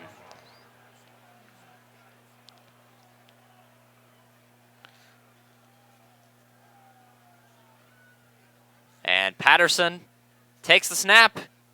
He's just going to give it off to True Wilson. And Wilson is going to get down to about the 2. And you can really hear the Michigan fans in the stands being vocal. Some Let's Go Blue chants, the True chant as he gets the ball, and Ben Mason checking back in at fullback for now. Milo Eifler on the tackle for the Illini. And Ben Mason in the game. Michigan in the I formation. And it's going to get off to Wilson. And Wilson is going to get buckled at the 3. Maybe a loss of 1 there. He didn't follow his fullback. Ben Mason went out to the right, and Wilson went off Mason's hip inside. Mason had his guy down, but Wilson running straight into Deli Harding and Sidney Brown. It's going to be Hassan Haskins now checking in at running back. Now 3rd and goal at the 4. 3rd and goal for Michigan. I formation again. Peoples-Jones out to the left. Patterson takes the snap. Play action. Patterson throws it over the middle. Touchdown! Nick Eubanks. It's the second time the tight end has been able to be wide open on that type of play, and another passing touchdown for Shea Patterson.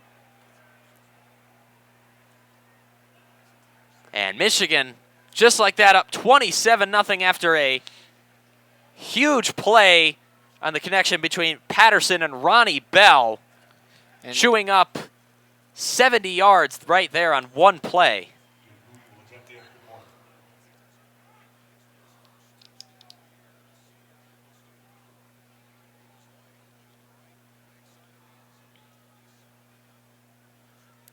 And the extra point kicked through by Jake Moody, and Michigan up 28-0. 4.5 minutes left in the first half. It's great to see Nick Eubanks be the one that actually gets the touchdown reception on that drive, because you go back to that big Ronnie Bell catch and run.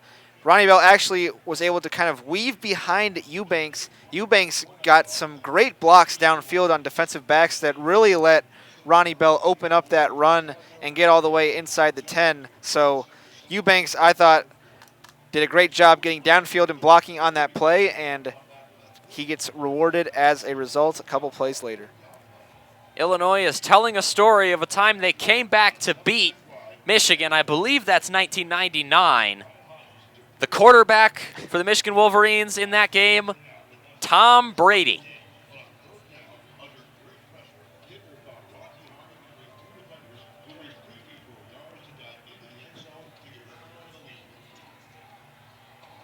As media stoppage, once again, you're listening to WCBN Sports coverage of Michigan football here at Memorial Stadium in Champaign.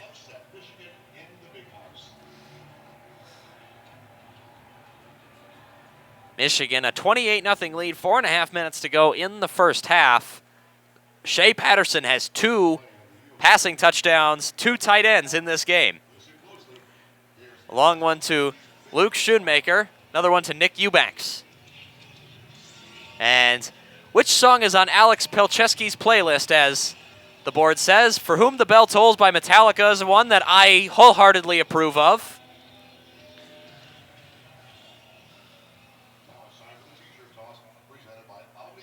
Of course, the late, great Cliff Burton playing the bass on that song.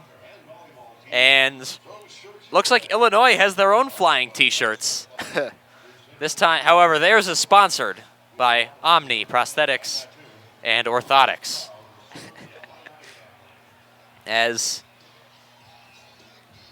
I think some Michigan fans got those T-shirts. As Illinois' marching band moving out to the sidelines to prepare for the halftime show, but Illinois still throwing a few T-shirts into the audience, but now here it comes. Illinois, Dre Brown and Chase Brown ready to receive the kickoff. Jake Moody, is he going to need a holder this time? This is the question. It's looking like the answer is no.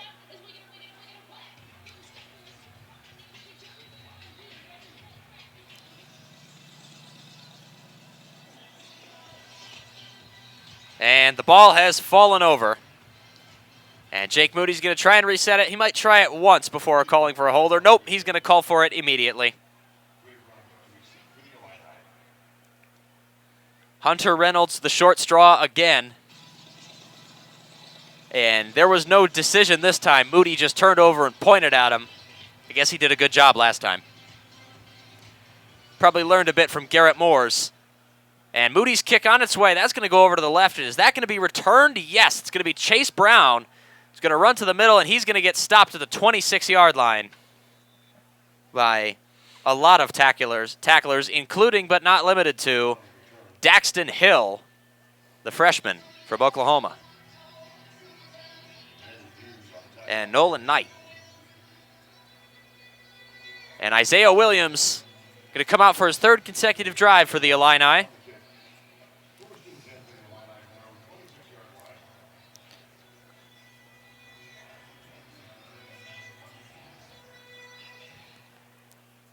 And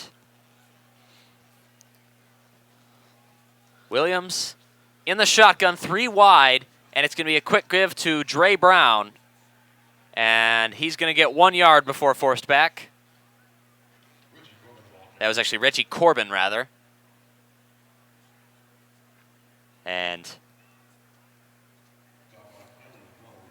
Michigan's entire defensive line making the tackle. And it's going to be 2nd and 9 at the 27-yard line.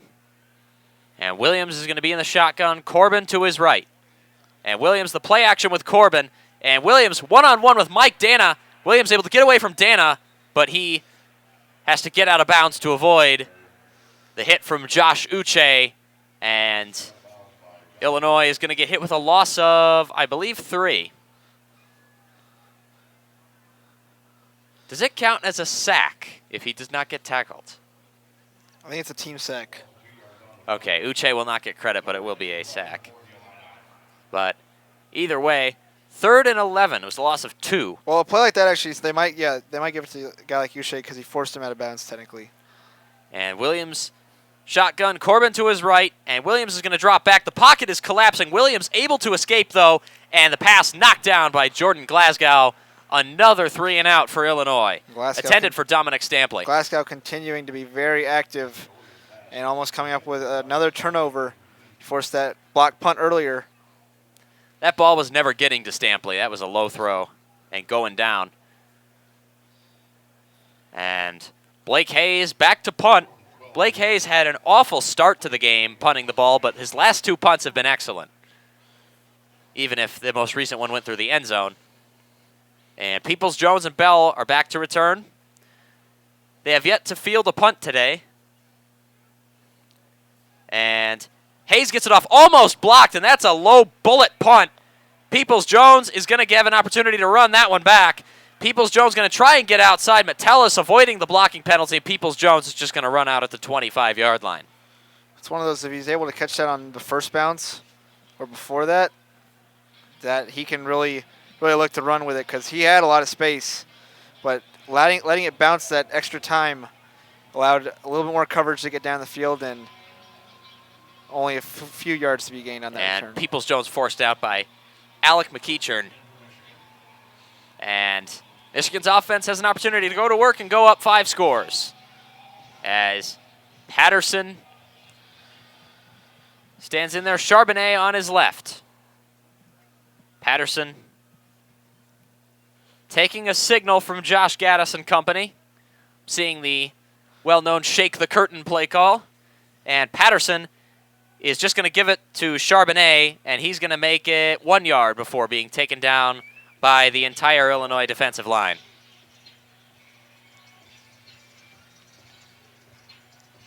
Deli Harding in there on the stop, but it's 2nd and 9. Michigan, the last couple drives have had success throwing the ball.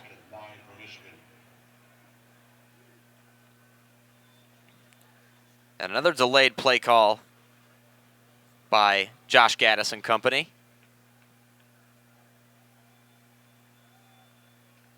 And Patterson is going to drop back to throw. Patterson is going to get out of the pocket. He's got Schoonmaker wide open, but that throw just way off target. And it's going to be 3rd and 9. Shea Patterson had to roll out to his weak side and just completely missed Schoonmaker.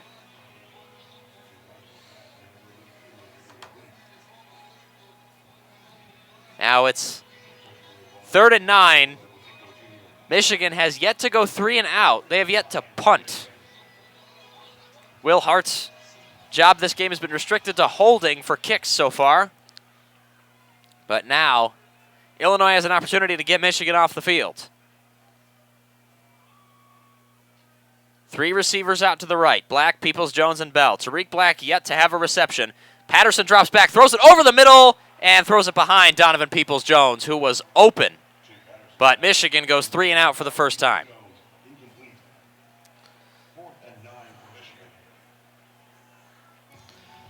As you mentioned, Nick, he did have him open on the end cut, and we looked good on that Ronnie Bell throw, possession to go, but unable to hit Peoples-Jones on this throw, and first 3 and out of the day, but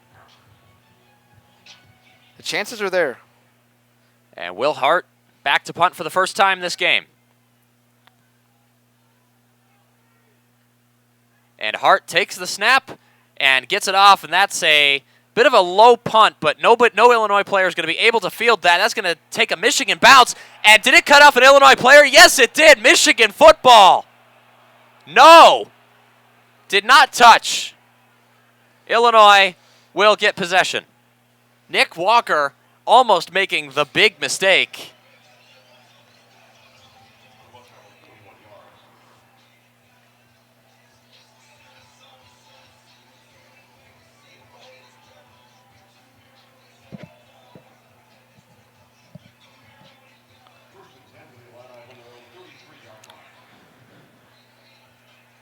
Illini right now at just 81 yards of total offense, have the ball with 1:58 left in the first half, and they've got to find some way to move the ball here going into halftime.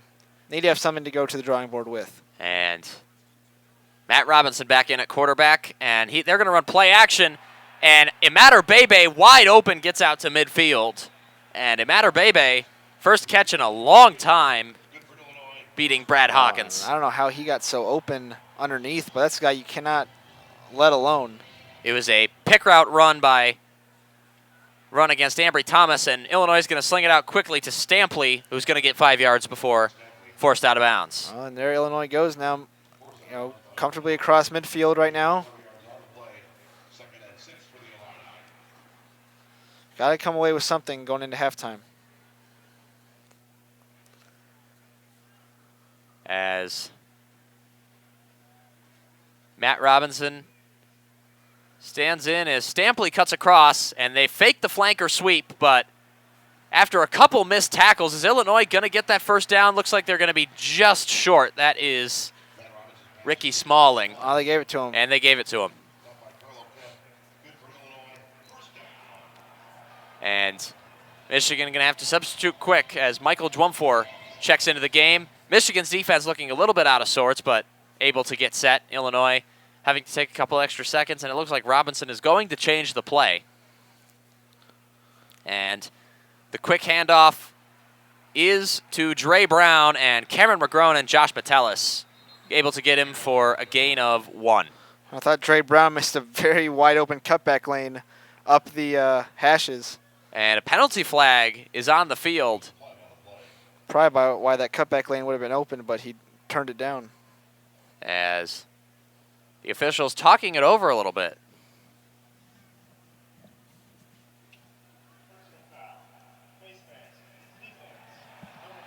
Well, and a face mask is called on Carlo Kemp. And Illinois is going to get 15 free yards. They're going to end up down at the 25. So Illinois, a real chance to threaten here. Minute 9 left in the first half. Plenty of time. They've got all their timeouts. Does not need to be in a hurry here.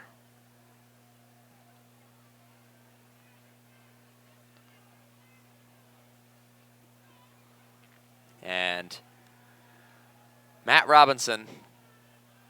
That's right. Nobody has called any timeouts so far this game. And Robinson getting the call from Rod Smith on the sidelines. Reggie Corbin looks like he's going to line up to Robinson's right. Michigan showing pressure. Robinson backs off, going to look back to the sideline.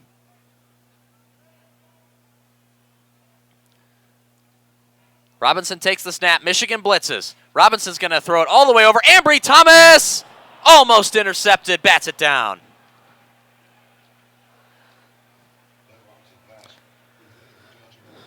Had a chance for the interception, but that's Robinson just throwing it up for his best receiver to have a chance at it, and really double coverage with Metellus coming across the top. They know exactly how good Imatter Bebe is, so.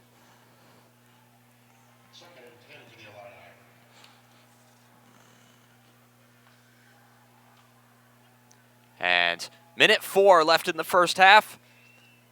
Corbin standing to Robinson's left. Robinson takes the snap. Corbin runs that wheel route, and he's wide open, and Robinson's going to try and go back over the field. Imatter Bebe, touchdown, Illinois.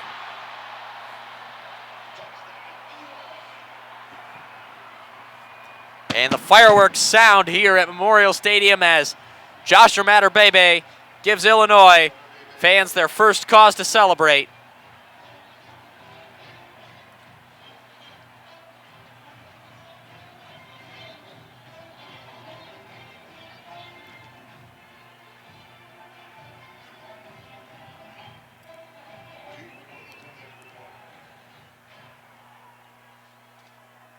And James McCourt in to kick the extra point, and McCourt puts it through. It's like we said, Nick, that they needed to find some way to move the ball before halftime, have some life, something to go to the drawing board with, some sign of encouragement that they could build around at halftime, and they go down the field. A couple of penalties help them out, but just able to find some way to get in the end zone, and now that's just a little bit of confidence they have right now. The defense is gonna have to find a way to stop Michigan for the next 55 seconds, but at least you go to the locker room with something. And Michigan can certainly calm everything down a little bit with a 55 seconds and 3 timeouts. They certainly have the firepower to get down the field and at least get into field goal range. You're right. I mean, Michigan does have that capacity, but we haven't seen the consistency in these kind of situations over the season yet with short clock, a lot of timeouts, and the ability to really execute fast. So we'll see if they're able to do so here right now. And McCourt's kick, that's going to go through the end zone. And Michigan's going to go to work following a touchback. And Donovan Peoples-Jones has had 1 reception today. Tariq Black has had none. That's about as damning as it gets when it comes to talking about Michigan's offense. I mean, and to be fair, they haven't necessarily had to get it to all of them with the rushing attack that's been so successful. Like, if you're running the ball that well, right, you don't really need to be throwing it too much. But Ronnie Bell's made some plays as well. So, at the end of the day, it's maybe not as bad as it seems relative to the other games. But you're right, you still have these guys that need touches. You got to give them a chance to have the ball and make a play. Patterson is just going to give it off to Charbonnet, and Michigan looks like they're just going to run it out. And Jim Harbaugh calls a timeout. Jamal Woods making the tackle on that play for Illinois, and Illinois called their timeout. Illinois wants the ball back. Well, Michigan will start the second half with the football after deferring in that opening kick. But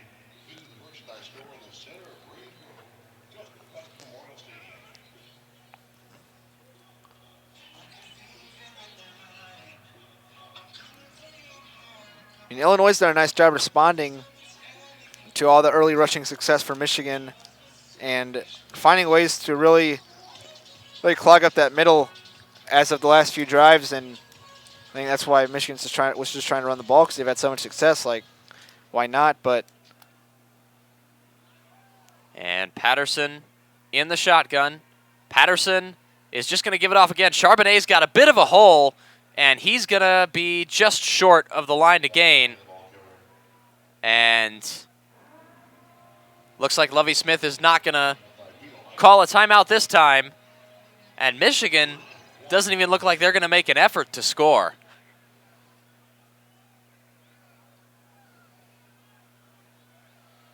As the clock ticking now at around 20 seconds, looks like Michigan might just run this one out as much as they can. They can run it down to 2 seconds. Patterson showed no indication of snapping this football. And it's off, and that's the last play of the first half. It's going to be another give to Charbonnet. He's going to get the first down, but that will end the first half, a tackle by Olawole Batiku. And that will end the first half here in Champaign. Michigan goes into halftime with a lead 28-7. Excellent performance by the running game, but you have to figure Michigan fans will not be happy with Jim Harbaugh's decision there to not even make an effort to score. Yeah, that's a surprising decision. I mean, yeah, and that's an opportunity for you to prove how fast you can play. You have to test yourself to be able to execute quickly in those kind of situations, because there's going to be a time in this, like we've talked about the gauntlet of the schedule coming up, there's going to be a time where you're going to need to score fast. You're going to need to score very quickly, and to know that you can at least do it once, you've got to prove that to yourself, and something we haven't seen over the season so far.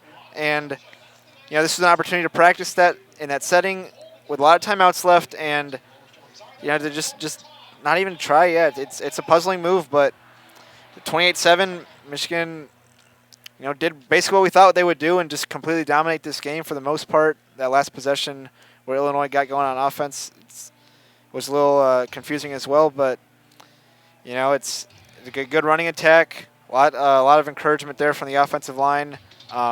Special teams made a play, so some good stuff. What we expected, I feel like, for the most part in this game, and you just can't have a couple mental lapses that lead to plays that let Illinois have a little bit of life. Indeed, Zach Charbonnet, who has 100 yards on the game through one half of football, fumbling in Illinois territory, killing a drive, and then Shea Patterson missing a couple wide open receivers.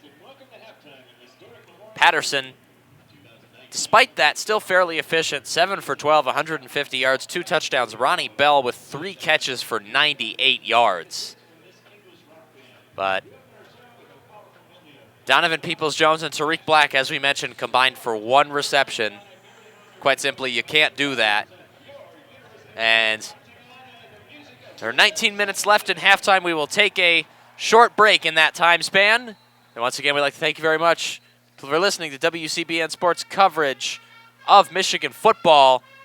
We will see you in advance of the start of the third quarter.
Track from the band's 4th album, released in 1971, developed from a spontaneous jam session that features a Chuck Berry-style guitar riff.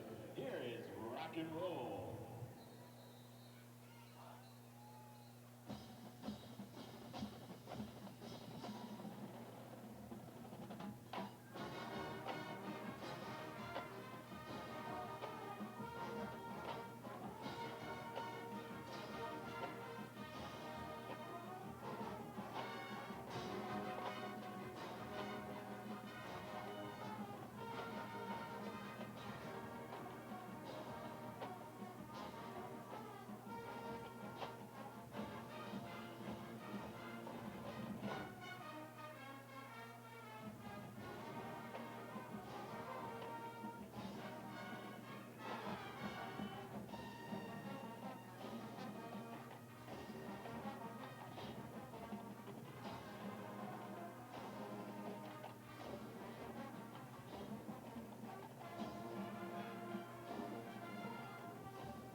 Tour of Iceland, Bath, and Germany in the summer of 1970. It begins with a repeating staccato riff by guitarist Jimmy Page, bassist John Paul Jones, and drummer John Bottom.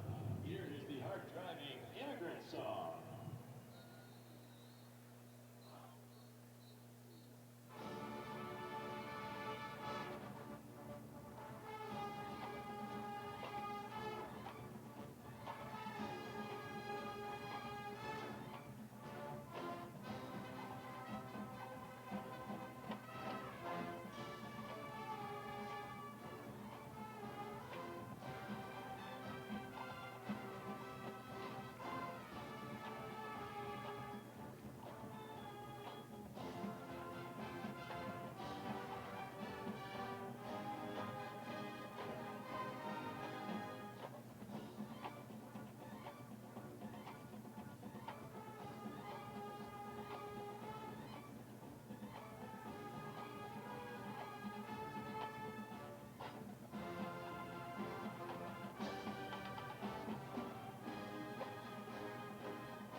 in 1926 by the marching Illini. There is no more celebrated tradition on any college campus than the 3-1, which embodies pride, tradition, excellence, and loyalty to this great university in the most exciting form that is in college football.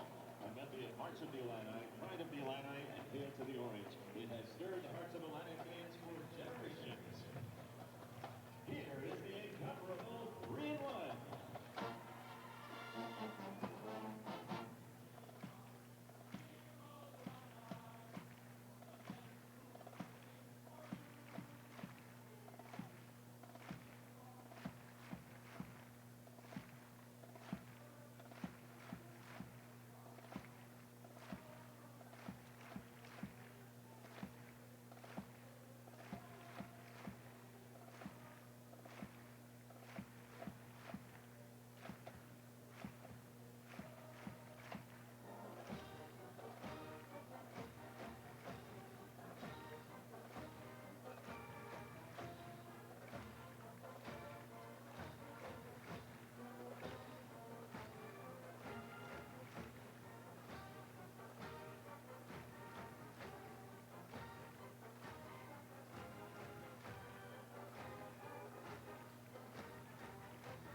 The 151st edition of the nation's premier college marching band, your University of Illinois Marching Illini.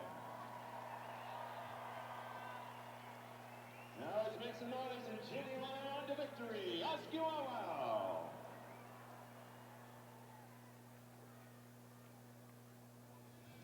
By the numbers, presented by Illinois Secure Choice.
$7,924, and the winning ticket will be announced in the fourth quarter. Stop by Papadel's Pizza Factory in Champaign for the Coach Lovey Smith Show, presented by Coors Light, Monday nights at 7 p.m. Come out and watch the show while enjoying award-winning pizza and wings, pasta, sandwiches, 12 beers on tap, and other tasty menu items. Papadel's Pizza Factory is located on the corner of Neal and Avondale with plenty of free parking. Papadel's proudly serving Champaign, Urbana since 1970.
And welcome back, everybody, to WCBN Sports coverage of Michigan football here at Memorial Stadium in Champaign, Illinois.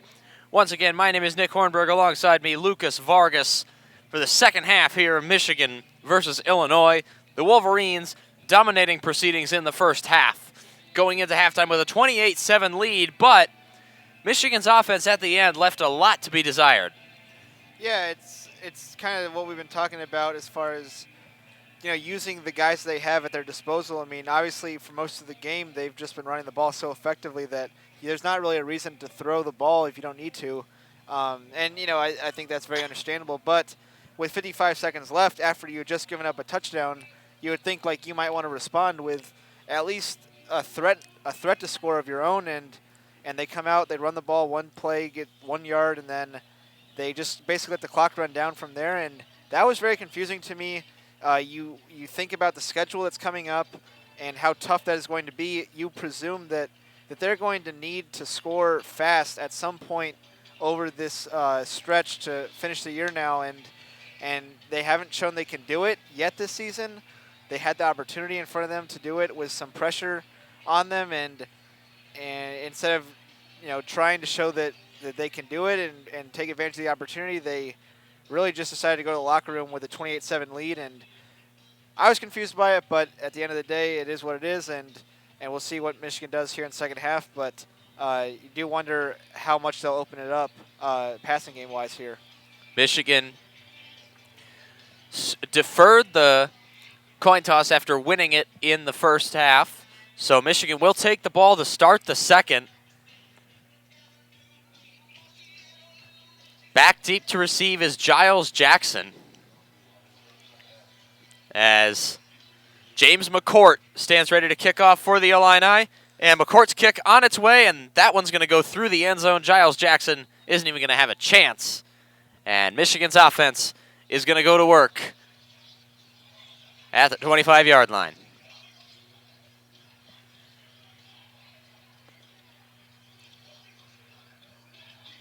And Zach Charbonnet in one half of football had 100 rush yards. Ronnie Bell, 3 catches for 98 yards. But concerning for this offense, Tariq Black and Donovan Peoples-Jones only combining for 1 reception. Patterson in the shotgun, Charbonnet standing to his left. 4 wide receivers. And Patterson fumbles the exchange with Charbonnet, and he's going to jump on top of that football, and it's going to be a loss of 4 yards. And that's the kind of focus that just you can't have that lack of focus coming out of halftime, right? That first play has got to be sharp. And Patterson, a little bit more balanced formation this time with Michigan right between the hash marks. Charbonnet to his left. Patterson takes the snap. This time he gives it to Charbonnet, and Illinois ready for that. Charbonnet is going to get hit for a loss of 1. Michigan's going to have a quick 3rd and 15 after Ayo Shagbonyo brings down Charbonnet at the 20-yard line. Illinois is really just jumping out of the cannon right now defensively, applying some pressure and having a chance to get off the field on 3rd down. And Patterson in the shotgun, 3 wide receivers out to the right, nobody on the left. Patterson's going to drop back. Charbonnet gets the safety route, and then the throw to Tariq Black almost intercepted by Tony Adams. Another throw behind the receiver and a quick 3-and-out for Michigan. And you have to imagine Jim Harbaugh and Josh Gaddis have some coaching to do with Shea Patterson. Well, in Illinois, I mean, they're just getting a little bit more confident now in themselves after scoring quickly before the half ended and now forcing a 3-and-out immediately to start. So, the Illini, albeit down 3 possessions, are not just going to go away just yet. And Will Hart back to punt. Will Hart takes the snap, sends the punt on its way. A lot of hang time for this one, and that will not be returnable. It's going to take a bit of a Michigan bounce and a bit of a scrum near the ball. Wolverines saying they have it. Illinois football again. Michigan players screaming that they got the ball. I'm just very confused why someone from Illinois was even around that ball in the first place. Been bouncing a few times. Why you would dive on it or attempt to is beyond me, but officials are talking it over. That should be Michigan ball. They could take a look at that again. I mean, referee is saying there is. I'm confused why that Illinois player was even in the vicinity of that football. Referee is saying that there was no touch. Illinois football.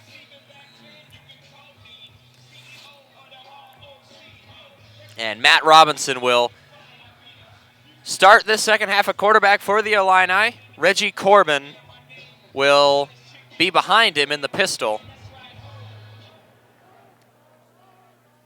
And Robinson is going to stand. Motion from Navarro. It's going to be a handoff to Reggie Corbin. Corbin's going to get through the line, but ultimately he's going to get stopped before after gaining 3 yards by Jordan Glasgow. and many others. They gave it 3 yards on the play. Actually, it's a solo tackle by Glasgow. For the Illini. And Robinson is going to stand in shotgun, look over to the sideline for the play call.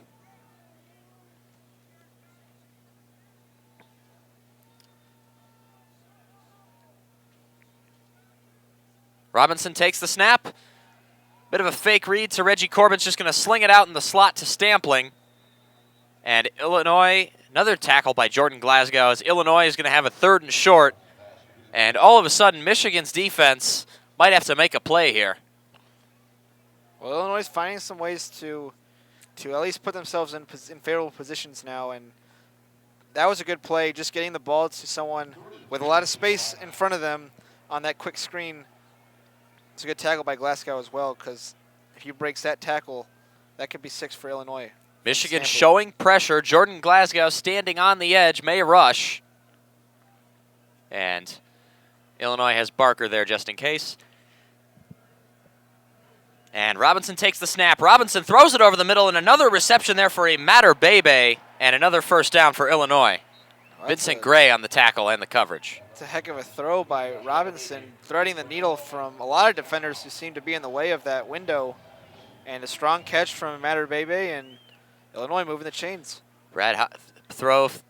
Ball thrown between Hawkins and Kalik Hudson. And now Mike Dana is going to be all alone. Robinson's going to get away from Dana, and Robinson is going to gain 7 or 8 yards. Kalik Hudson ultimately forcing him out. Well, Dana reading the bootleg properly, but taking a bad angle trying to get to Robinson, and Robinson is a little bit nimble on his feet, so that poor angle is going to cost Dana the sack and going to gain Robinson about, as you mentioned, 7 yards.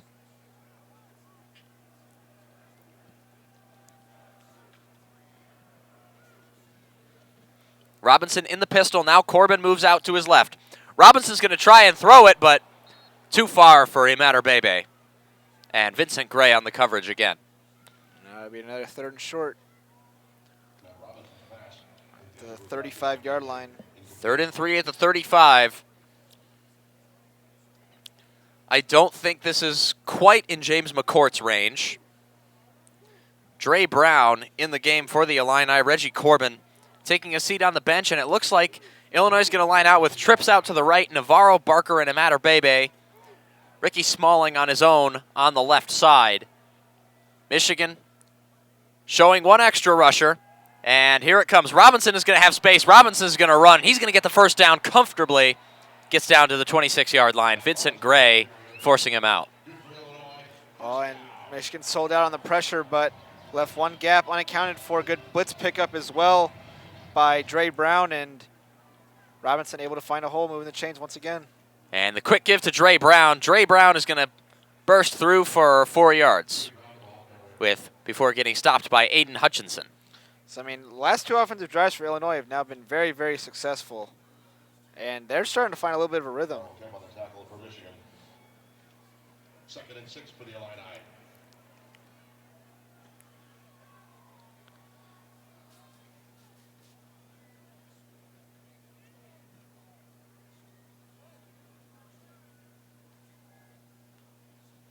And Robinson takes the snap, and it's the zone read. He tries to get it out, almost intercepted, but too far away. But it is another 3rd and manageable for Illinois. Josh Metellus and Vincent Gray blanketing Matter Bebe.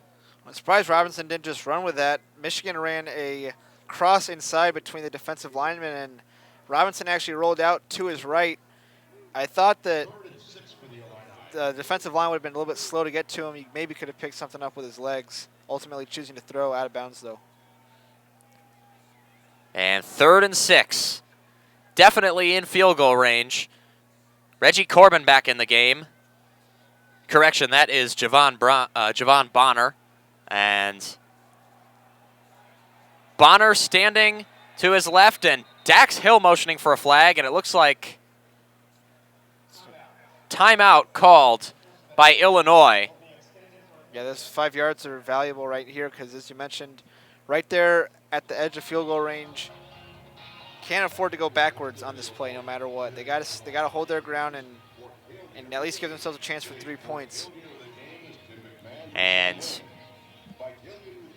You figure an important third down here because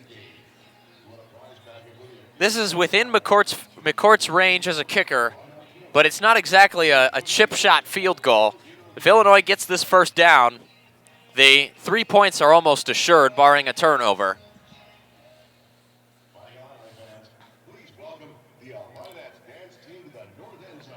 And Don Brown not able to adjust after that drive yet. At the end of the first half, he's going to have some work to do. As Illinois' dance team keeping everyone occupied during this media timeout.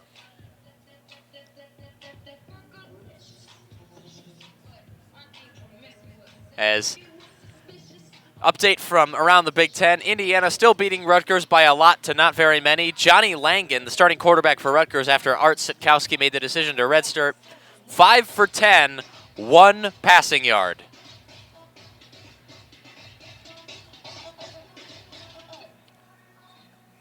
In the name of being more specific, Indiana's up 28-0.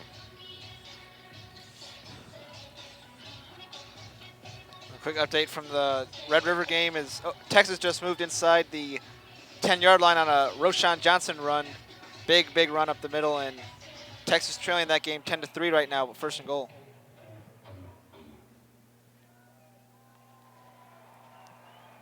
And the Longhorns punched it in now on a touchdown, giving it to Johnson again, so with the extra point could break even at a score of 10-10 in Dallas.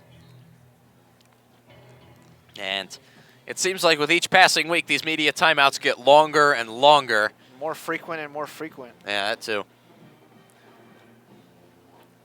And Illinois' offense finally out there taking the field, and Robinson be in the shotgun, it looks like, as Neck rings around the stadium again. Javon Bonner in the game. Now, that is puzzling to me. Why not Illinois? It's a big third down. Why do you not have either your number 1 in Corbin or your pass catcher in Dre Brown out there in the backfield? Either way, Michigan showing pressure. Illinois 3 wide receivers out to the left, and Robinson's going to drop back. He looks left, is just going to heave it over the top, and well covered was Imatter Bebe by Ambry Thomas. They're just trying to force feed Imatter Bebe, and double coverage. Good pressure applied by the front 7 for Michigan,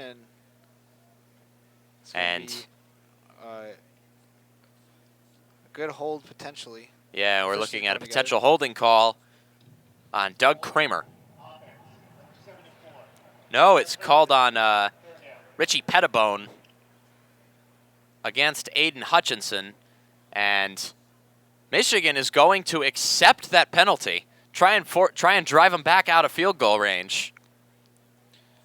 Don Brown showing confidence in his defense here to not give up the first down after they stopped him on the previous play. And that's killed a few drives for Illinois today, the penalties. This could be another one. Well, that drive was already dead before the penalty. Who knows? This penalty may keep it alive. And Jim Harbaugh talking things over with the refs. And it looks like he's ultimately content in his decision to accept the penalty.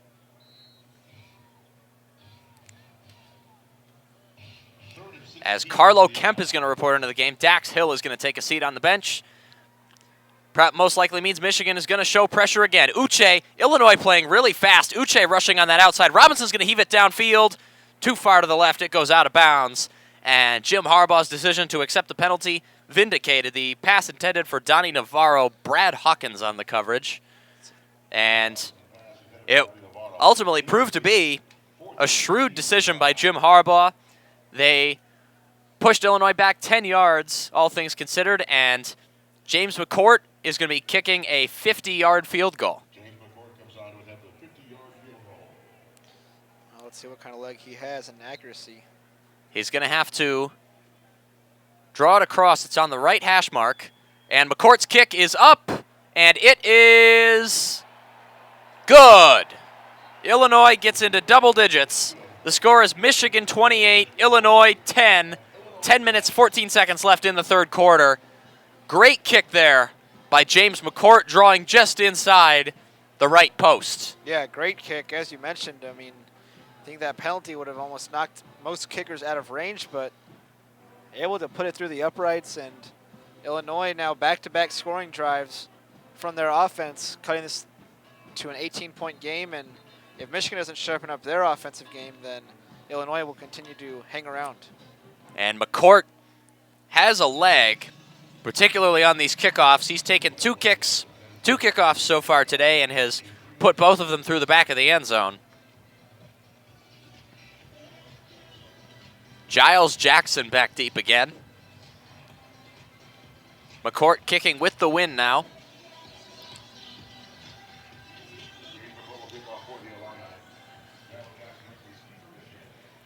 And McCourt's kick.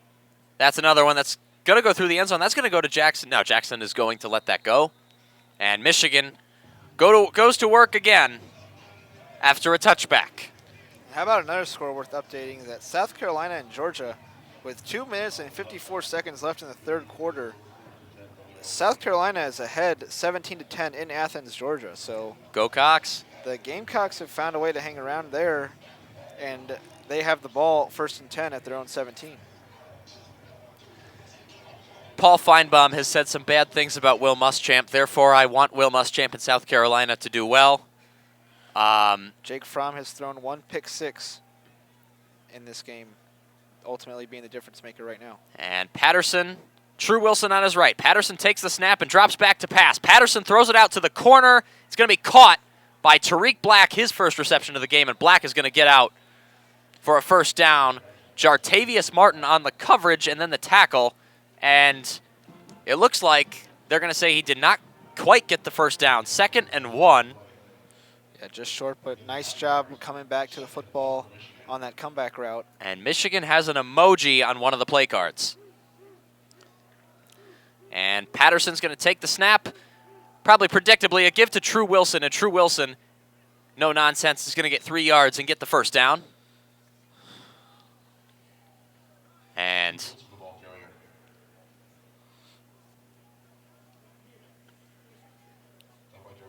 tackle made by Bobby Roundtree. And Patterson back in the shotgun. True Wilson still in the game. Tariq Black, the only wide receiver in. Actually, Peoples-Jones playing close. Now Peoples-Jones is going to motion across. And another give to True Wilson. True Wilson, however, is going to get stopped at the line of scrimmage. Maybe less than a yard past by Delly Harding.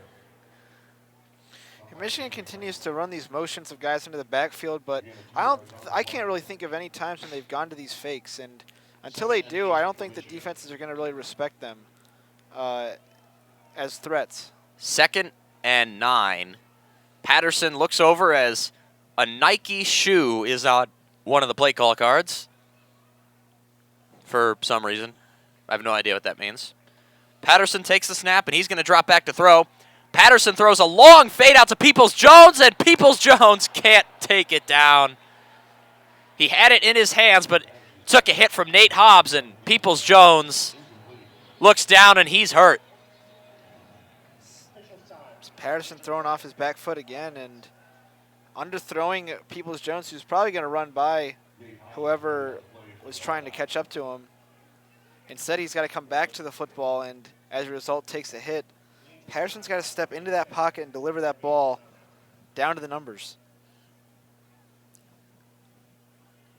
And Peoples-Jones, Jim Harbaugh standing over. The trainers are looking at Peoples-Jones' leg.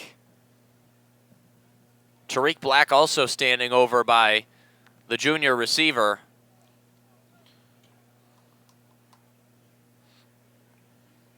Don't see a stretcher coming out yet, but they're looking at Peoples-Jones' leg, and he felt it immediately.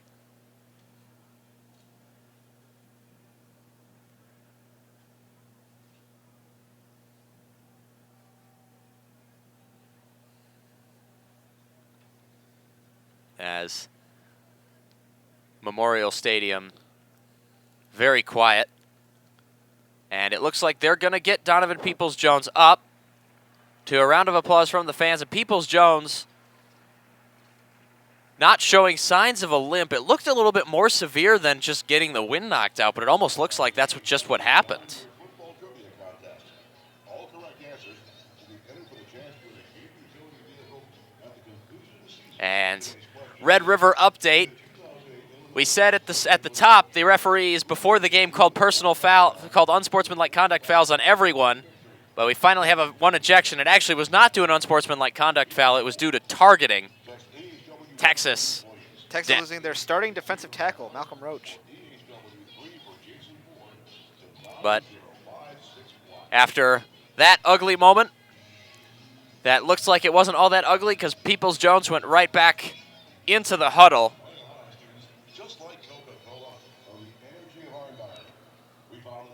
But I mean, still, it's a guy that we did know he had some injuries coming into the year, so you never know. Maybe if something flares up or something like that. Wonder how they'll treat and handle him for the rest of the game. Indeed, Josh Gaddis talking things over with his offensive players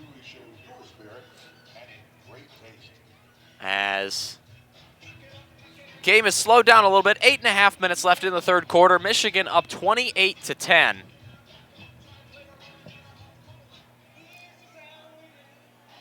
And now,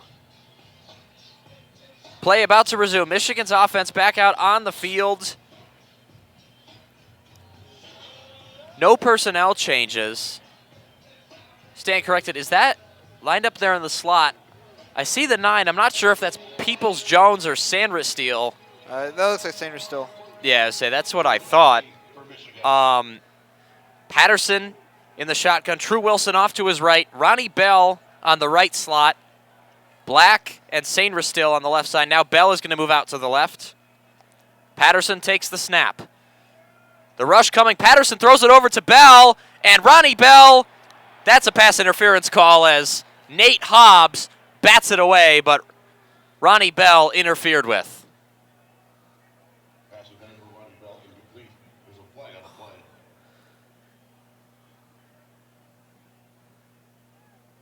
And I don't know. That call looks a little harsh. Yeah, I don't know if I even agree with that call either. I mean, once again,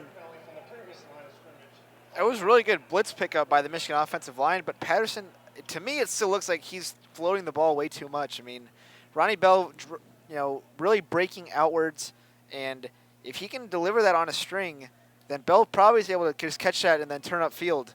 But it still looks to me that he is just not confident in the pocket and throws off his back foot way too much air under the ball, and defensive backs have too much time to recover if that throw is not with the timing that it needs to be. And that was throwing off the back foot too much was a criticism directed at former Michigan quarterback Denard Robinson as first down, the handoff to Christian Turner, and Turner fumbles the ball. Nate Hobbs falls on it, and a second lost fumble for Michigan, Illinois football.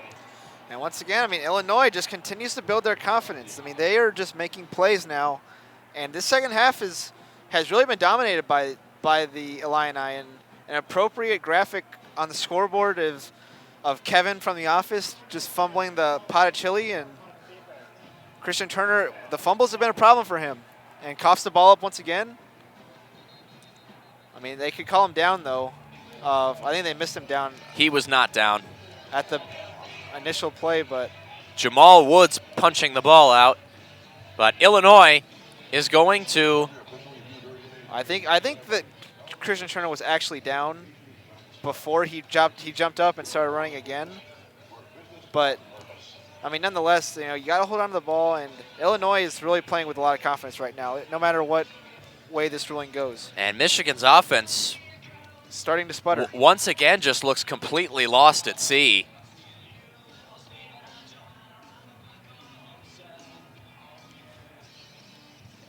And Christian Turner was down.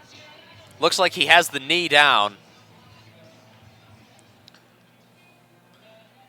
Yeah, I mean he makes that second effort off the tackle, because that play was completely blown up by Milo Eifler, but gets that knee down. Turner tries to make that second effort, and that's where Jamal Woods punches the ball out. That call almost certainly going to be overturned, but that shouldn't quiet the questions about Michigan's offense right now.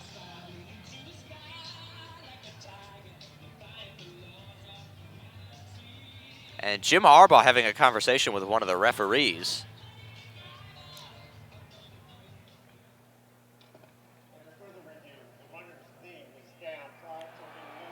And the referee correctly calls Christian Turner down. It will not be a turnover. Instead, it will be a loss of 4 or 5 yards.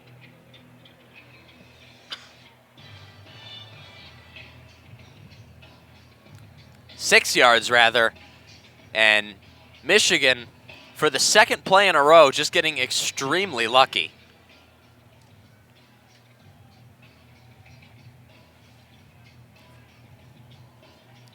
As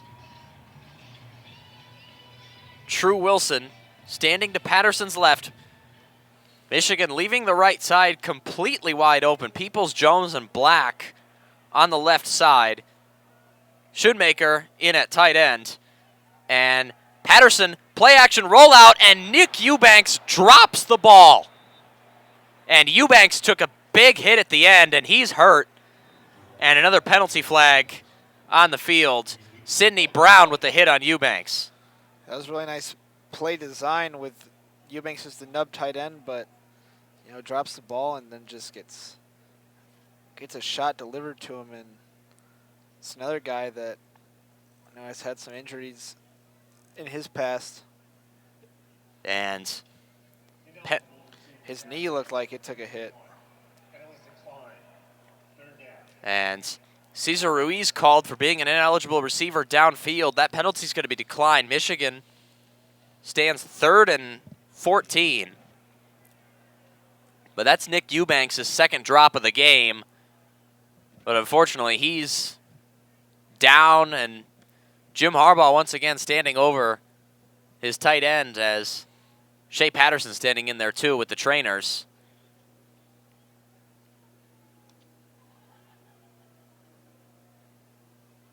And this stadium quiet again.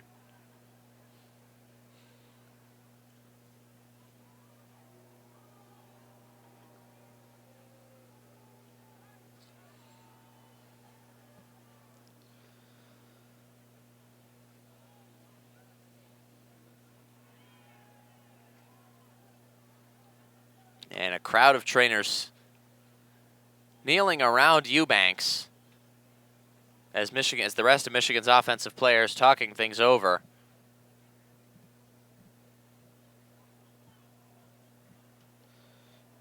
And looks like they have Eubanks sitting up.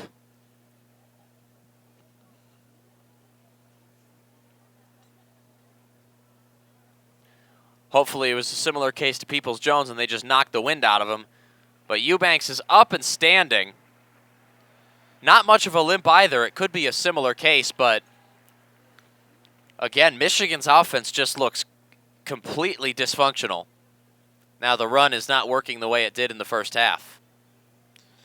Yep, Illinois said that they've just gained a lot of confidence since the end of that second quarter, and right now, they're the ones that are being the aggressors, even though they're down by 18. They're the ones that are taking it to Michigan right now, and Michigan's got to find a way to take that mentality back. They've got to be the ones that are the aggressors, and they've got to start to reset the tone that they had initiated this game with. If there is anything for Michigan fans to feel encouraged about right now, is that Michigan's offensive line through all of this has done a good job. Shea Patterson has not been sacked once. Yeah, there haven't been very many negative plays, but still just the lack of the aerial attack is evident. The Shea Patterson hasn't thrown a lot of great balls. And Charbonnet has one lost fumble. Christian Turner has what was almost a fumble, but he was ruled down. Nick Eubanks has had 2 drops.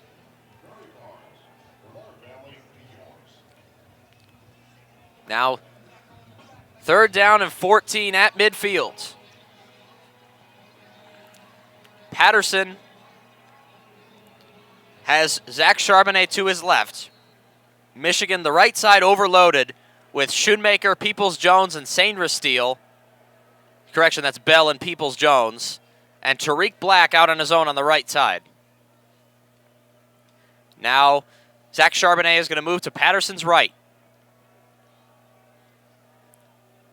Patterson takes the snap.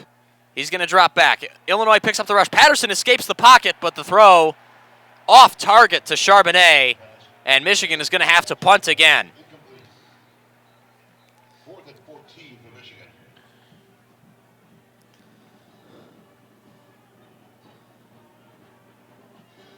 And the pace of this game has ground to an absolute halt. 8 minutes, 4 seconds left in the third quarter.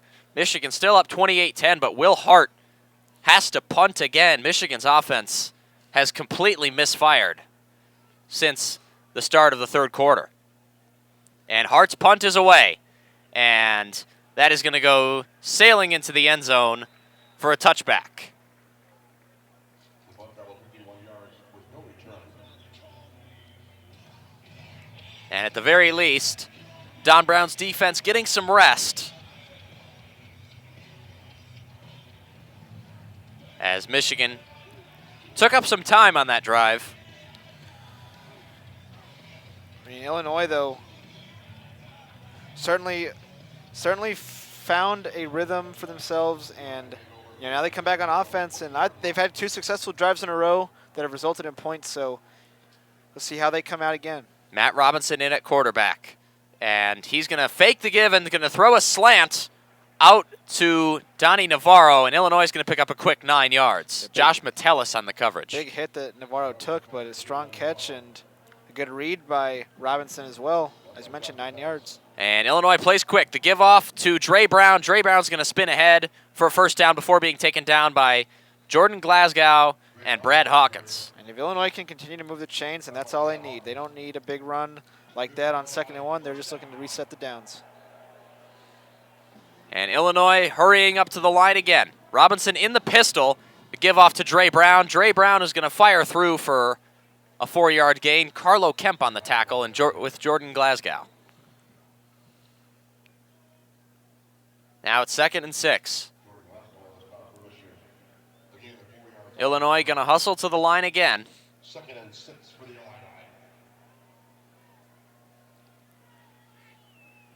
Michigan in a base 4-3 set now, showing no pressure.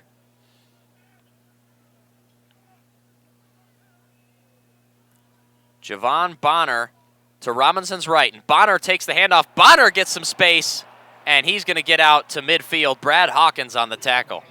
And Rayvon Bonner, nice run up the middle, and a lot of speed from the Illinois backs. They're just cycling them in now back and forth and letting the fresh legs go to work. And Rayvon Bonner's still in there, and he's going to move back into the pistol.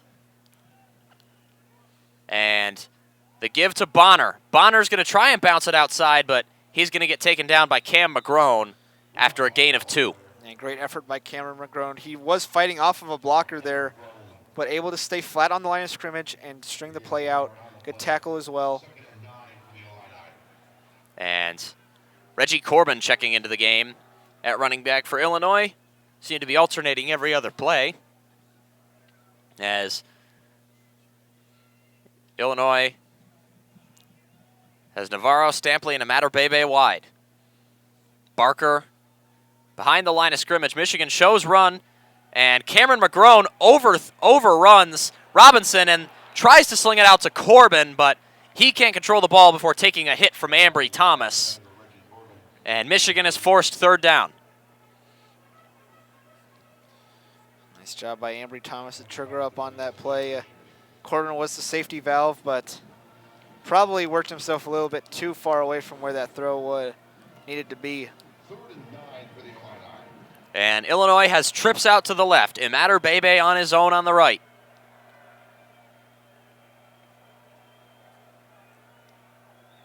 Corbin to Robinson's right. Robinson takes the snap. Michigan blitzes. Michigan throws into, and Robinson throws into double coverage, and it's caught by Amater-Bebe over the head of Vincent Gray, An absolutely fantastic catch. It's a grown man catch, Nick. I mean, he's seen double coverage all night from the corner underneath and the safety over the top and a cloud coverage kind of look, and just rises up over two guys and makes the catch. Illinois playing fast. The run is to Reggie Corbin, and he's going to get down to the 9-yard line, and a flag is thrown. And Then Michigan might have had 12 men on the field. Michigan almost certainly looks like they had 12 men. Yep, Uche's Yep, jogging off that's now. 12 men on the field. And they're the mental mistakes again. Illinois' tempo catching Michigan off guard. As Illinois has just completely seized momentum almost in this game.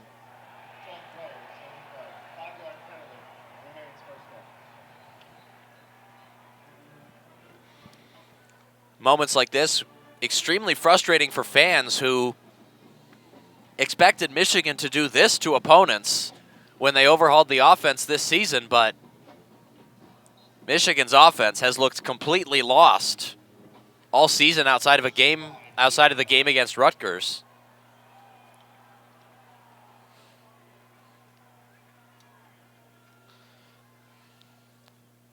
As Robinson has Corbin to his left. And the give to Corbin.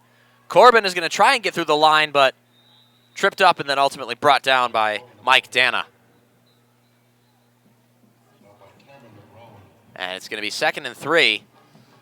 McGrone tripped him up, and ultimately Dana came in and finished him off. But 2nd and short for Illinois.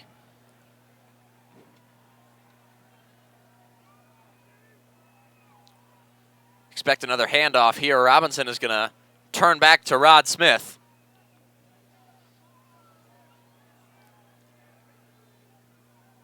And Robinson takes play action, but Michigan's defense read that perfectly. And Kalik Hudson quickly dispenses with Matt Robinson. And gain of 0. So now Illinois has 3rd and short at the 9-yard line. Now, Lucas, in this situation, Michigan, despite having a 3-score lead, is on their heels. If you're Illinois and you don't get the first down here, do you go for it? I think it depends on how this play goes. Robinson takes the snap. He's going to roll out to the right. He's going to throw it to Navarro, and it was completed. That should be a first down, I think. It doesn't look like they're going to give him the first down, though. Looks like he is going to be just short.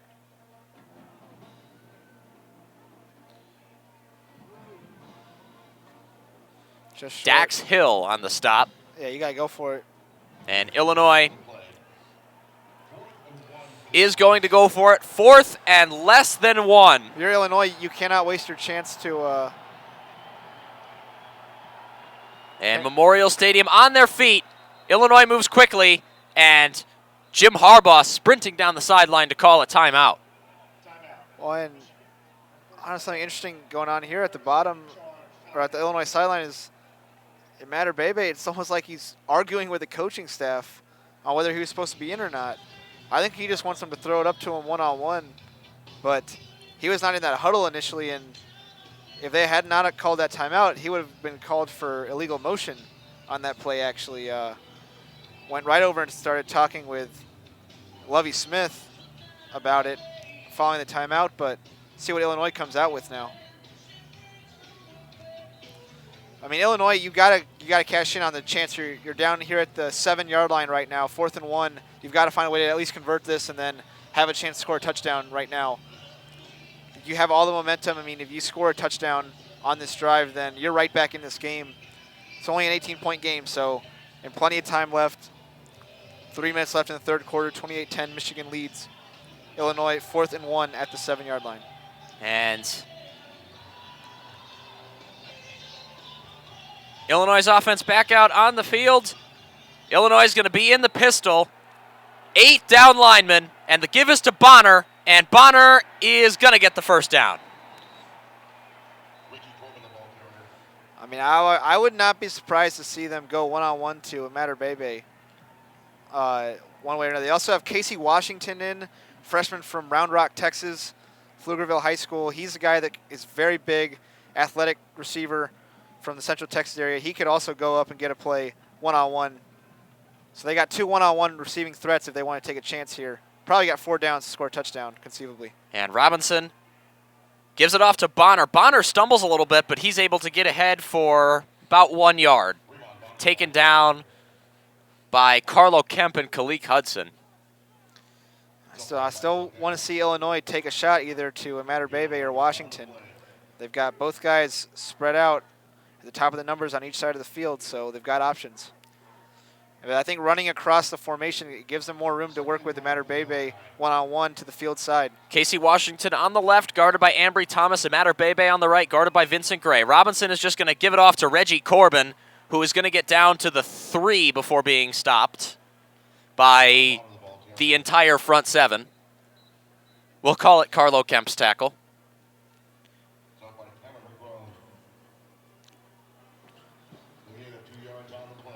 And Dwumfor is going to go to the bench. In comes Josh Uche. 3rd and goal from the 3. Just inside the 3.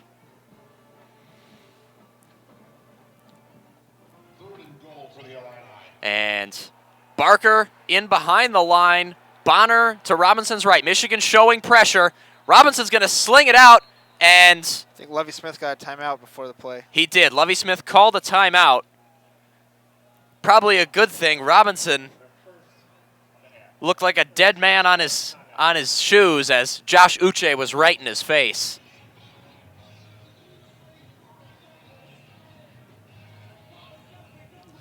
I mean, I'm still surprised that Illinois did not take a shot on 1st or 2nd down. I mean, you've got these 2 big, tall, strong receivers. Like, give them a chance, right? I mean, no matter Bebe has come up with catch after catch after catch today, and even Washington down on the other end, like, it's a big kid that you can throw the ball up to. Like, you got to give your athletes a chance to go make a play.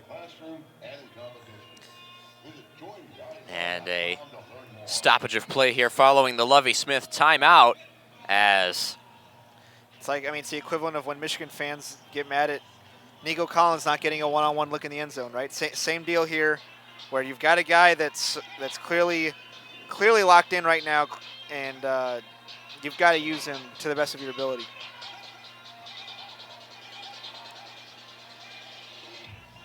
As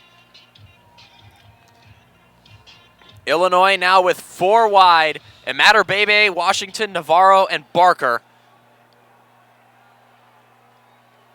As Navarro moves out to the right, Robinson is going to try and throw. He's going to try and cut back across the field. Robinson just going to heave it in.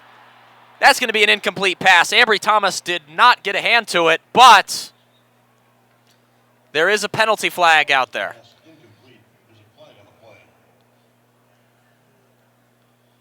Trying to work it to Casey Washington, but and Kalik Hudson called for defensive holding after having Illinois stopped on 3rd and goal. Quite simply, as a senior captain, you can't do that.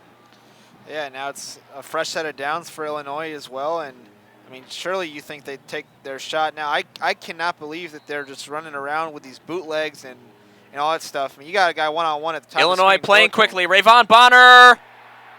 Is he in? He got stuffed at the goal line. Stuffed at the goal line by Dwumfor and McGrone.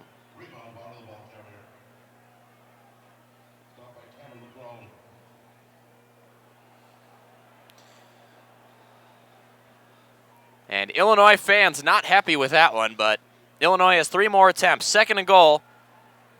Some sort of this is going to be a sneak. Quarterback sneak here. And Lovie Smith instead is going to call a timeout. That's their final timeout, I think, for Illinois. That was one of the more bizarre situations you'll ever see. Illinois did have 12 men on the field. Lovie Smith forced to burn his last timeout. Illinois lined up in the victory formation.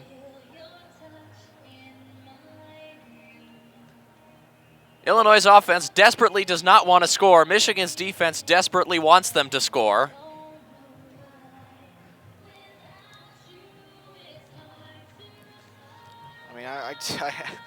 I just can't believe Illinois is not just catching the snap, turning, and throwing. I mean, I feel like they've tried to be a little too fancy almost down here in the red zone.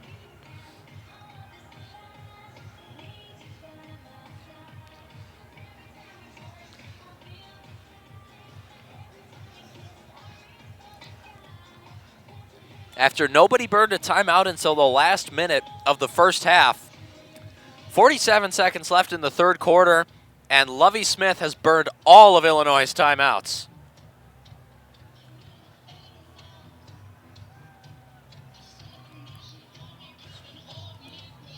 Bears fans probably more than familiar with Lovie Smith's clock management, and this is going to be a push play. And did Illinois jump? Both sides pointing at the other.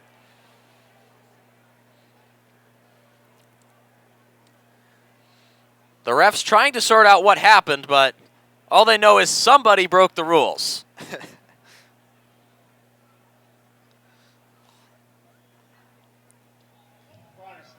And Michigan will be called for the offsides. So the ball, Carlo Kemp jumping early. The ball moves up, what, like 1 inch? To say it's Illinois at this point just has to have the center fall forward, and it's a touchdown.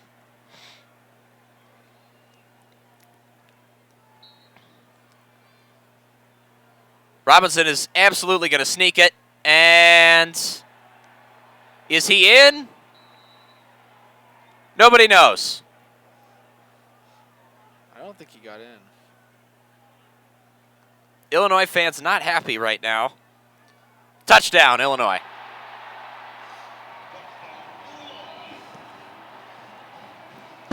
And there's the fireworks off again as Michigan in the second half is completely short-circuited. That's one of those touchdowns where you never know how much the guy moved at the bottom of the pile, right? It's like, yeah, he got in, sure.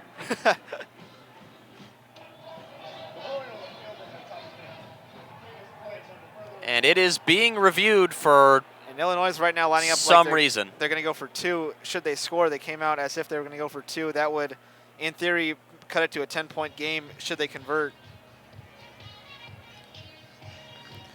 A couple of quick score updates. Oklahoma up 20-10 now with 4 seconds left in the third quarter against Texas in the Red River rivalry. Tennessee, with 2.5 minutes to go in Knoxville, is up 10 on Mississippi State. And how about South Carolina still up 17-10 on Georgia and Athens. 1st and 10 for the Gamecocks at their own 49-yard line right now. Texas has it 1st and 10 at the 11-yard line, although a false start will back them up to the 16 right now.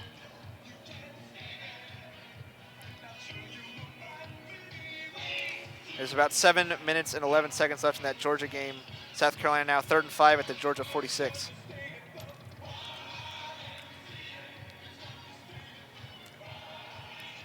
I'm not sure why they're taking extra time to review this play because you can't see into the pile, but 30 seconds left in a third quarter that has taken a millennium.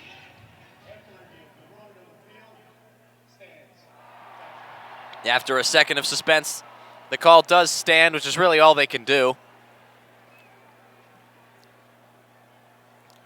And Illinois lined up to go for 2.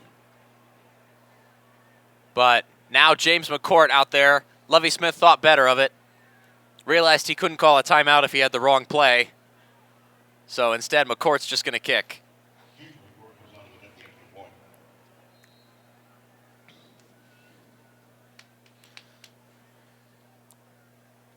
McCourt's kick is good.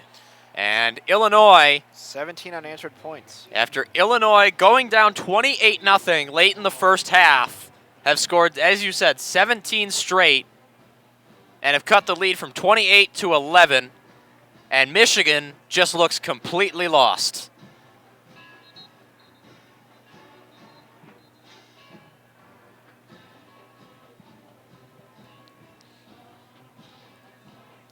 I mean, this game has certainly become more stressful than Michigan thought it would be. I mean, and I think it almost goes back to those last couple minutes of the first half. Like you're up 28-0, and you go out on defense and you give up that score, and then you come out and, like we've already talked about, you just go to the locker room and it's almost like you think that you already just won the game, right? You think that Illinois is just going to call it quits and that's game. But that clearly has not been the case, and if the mentality does not get fixed on that sideline for Michigan, then, Illinois has still a whole another quarter to work with here, and they've shown no signs of slowing down offensively or defensively. And even their special teams has figured it out too. So, and McCourt's kick goes through the end zone as arguably the two of the most important minutes of the game are the last 2 minutes of the first half. Illinois scored in that span. Michigan was just content to run the clock out.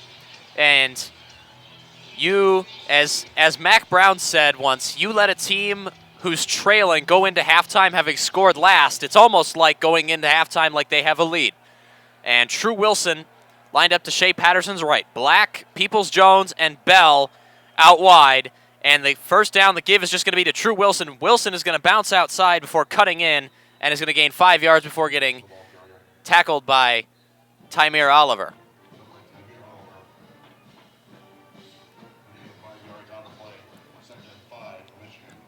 And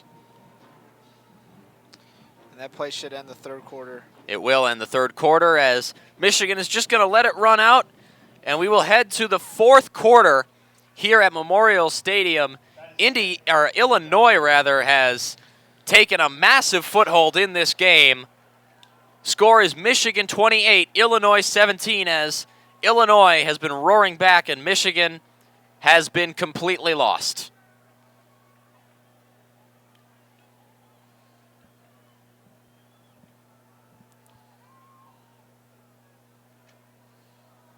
As Illinois converting a few key third downs, Michigan getting called for some poorly timed penalties.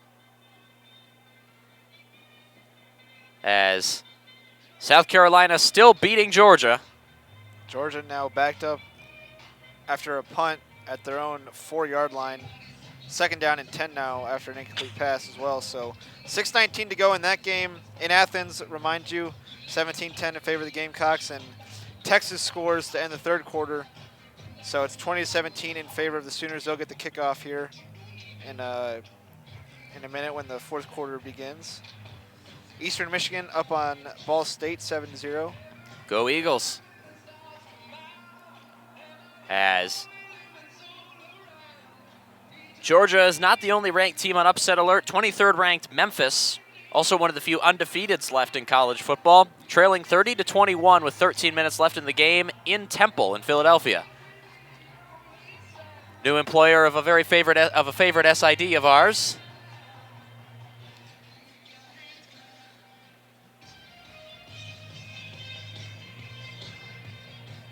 Here's what the stats from the third quarter for Michigan is that Michigan had 6 offensive yards in the quarter, 7 penalty yards, and gave up 114 yards as their 28-point lead got cut down to 11.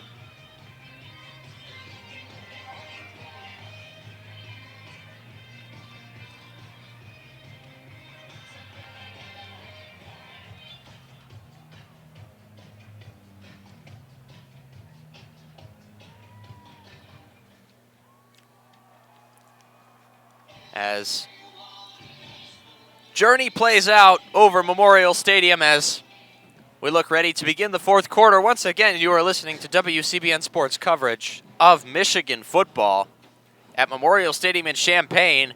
Michigan completely lost the plot in the third quarter.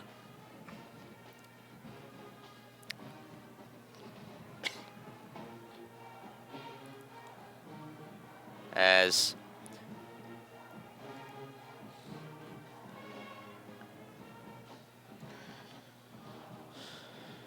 Michigan talking things over in the huddle. Looks like one player is addressing the rest of the team. Can't see who it is. It might well be Shea Patterson.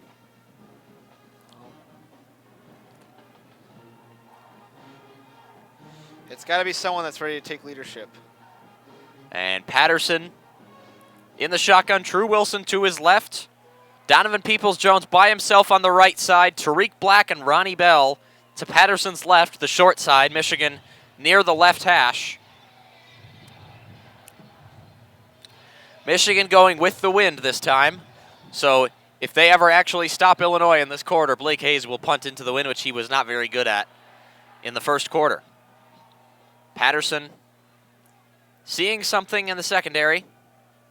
And now this Illinois secondary presses up. Tony Adams pressing up on Peoples-Jones before backing off, and the give is to True Wilson. True Wilson drops the ball, and that one's not going to be ruled back as Illinois recovers another fumble. And Michigan's offense has completely imploded. I mean, Illinois has just got everything going for them now. Complete role reversal from the first half.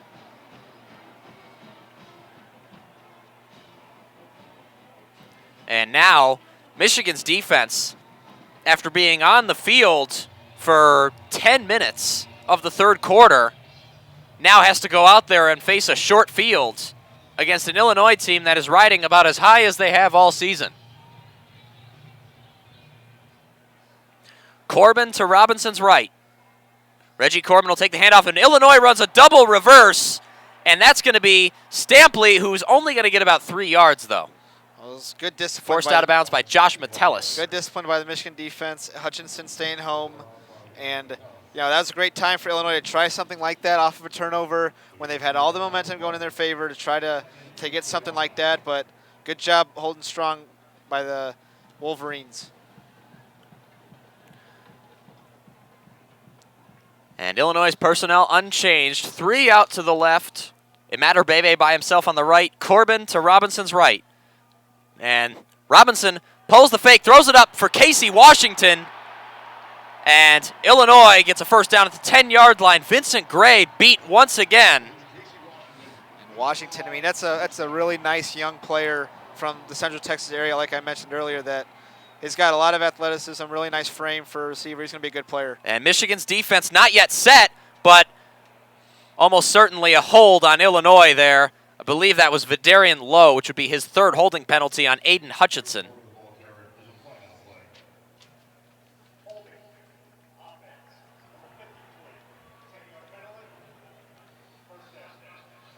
And that can't happen after a big play. You cannot shoot yourself in the foot after a nice play like that pass to Washington and get a 10-yard holding penalty. But it becomes evident. Illinois threw to Imatter Bebe in the third quarter. Now they're throwing to Casey Washington. Matt Robinson picking on Vincent Gray, who has had a rough game at that corner, starting in place of Lavert Hill. And Corbin to Robinson's left. Now Corbin moves out wide. Robinson's just going to drop back, empty backfield, and Illinois, a misdirection play, and Stampley is going to have room to run. Is Stampley going to get into the end zone? No, he's going to get stopped at the 4 by Josh Metellus. That was a very nice screen play, and though. Some jawing after the play between Stampley and Mike Dana.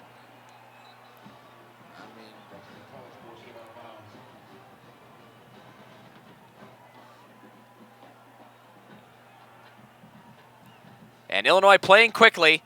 Reggie Corbin bounces outside, but Cameron McGrone puts him out of bounds at the 3.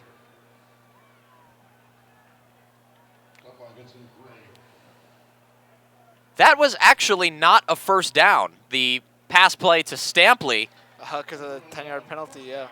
But, however, that run, good enough for a first down, is first and goal at the 3.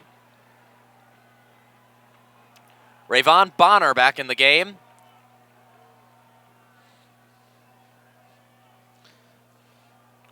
They've got both those receivers on each end on their own. And Robinson fakes the option, is just going to run into the end zone. Touchdown, Illinois. And the fireworks sound again, but it is not unfair for anybody wearing maize in this stadium to ask, what is going on? Yeah, I mean, it's quite a remarkable implosion as Illinois should be trying to go for 2 here to cut this to just a field goal.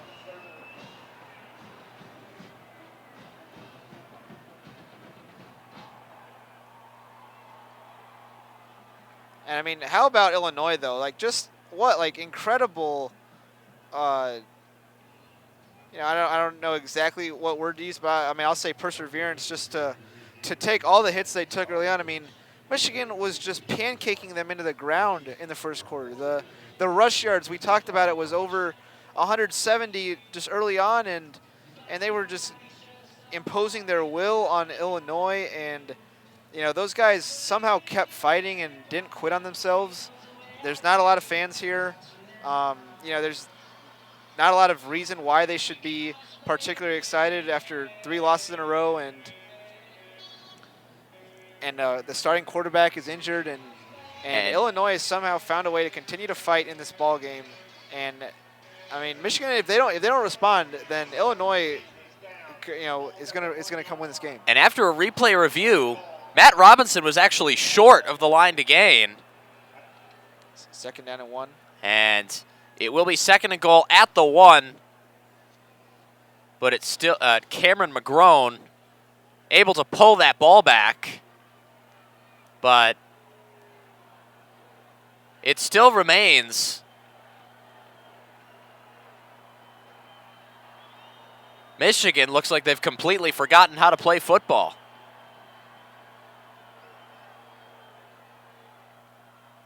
And the quick give to Dre Brown. Dre Brown is in standing up.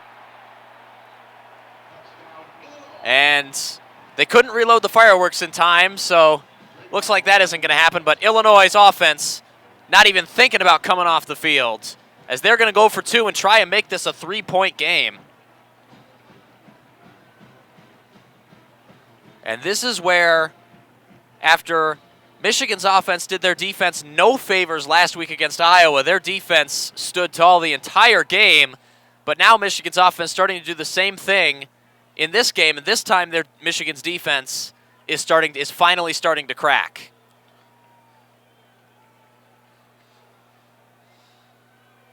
And Robinson drops back to throw. Robinson is getting pursued by Dana, and Robinson's going to throw it in, and incomplete. The coaching staff screaming for a flag, and they're going to get it. Defensive holding on Ambry Thomas. And that's a matter of Bebe coming all the way across the formation. We already talked about how hard it is to play press coverage, for a long period of time, and then to stop these guys from getting across the formation if you don't prevent an inside release, and he's too good to let inside of you.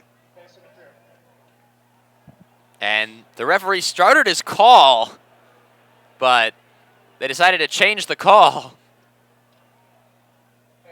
They do ultimately decide on pass interference. Ambry Thomas. Illinois is going to try and go for 2 again from about the 1.5.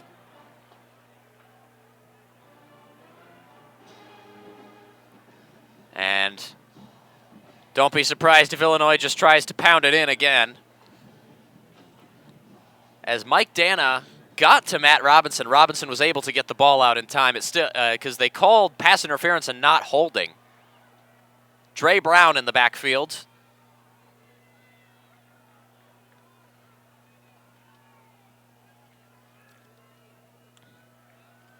Robinson is just going to give it to Brown. Brown's going to bounce outside, is going to walk in.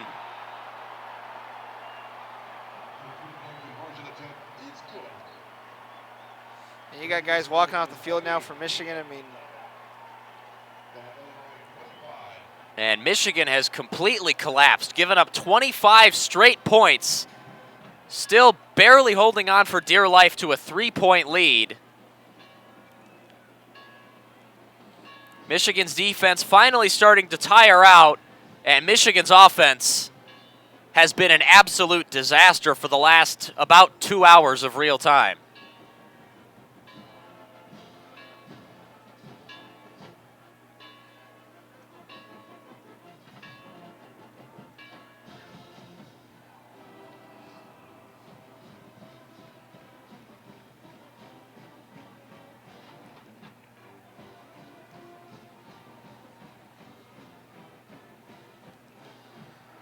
I mean, right now Illinois believes they're going to win the game. Like, let's just put it like that. I mean, they have every reason to.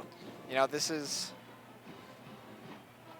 I mean, it's almost like the Army game. If you want to go back to that one right now, but I think Illinois knows how to do it more so than Army did. And bit of ambiguity as Dylan McCaffrey standing in the huddle with the offense. Illinois is going to kick off. Someone's got to figure something out in that huddle. But Michigan's problems right now look far beyond something that can be solved by a simple quarterback switch.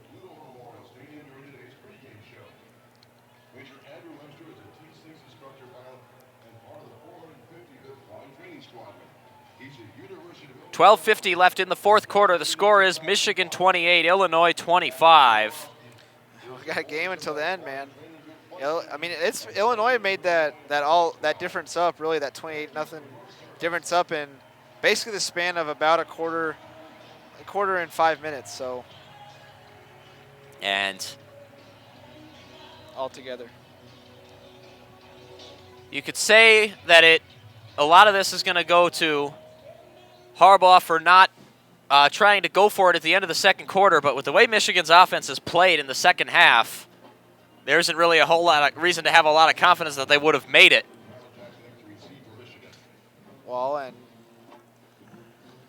But now James McCourt is kicking into the wind to Giles Jackson.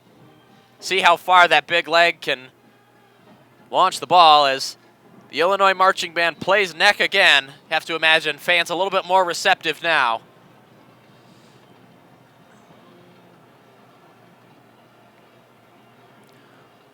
And McCourt's kick may be returnable. And it will be. It is brought back. I believe that is Hassan Haskins brought down at the 22-yard line. And is actually Jordan Castleberry. But now, Ron Burgundy is on this screen for some reason, despite the fact that he is San Diego-based, not based in Chicago or anywhere else in Illinois, and Shea Patterson is in at quarterback. Charbonnet to his left. Michigan overloading the right side with Tariq Black, Donovan Peoples-Jones, and Ronnie Bell. Memorial Stadium, the loudest it's been in years, as Patterson takes the snap, and he's going to drop back, and he's going to make a quick pass to Tariq Black, and Tariq Black is going to gain 13 yards for the first down. Nate Hobbs on the coverage, ultimately forcing the junior receiver out of bounds.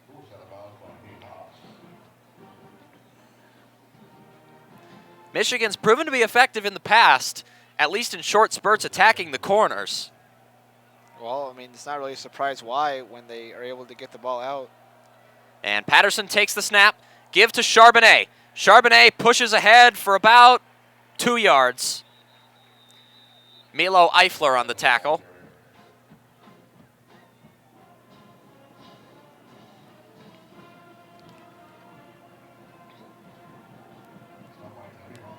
And Ayo Shagbonyo on the tackle instead.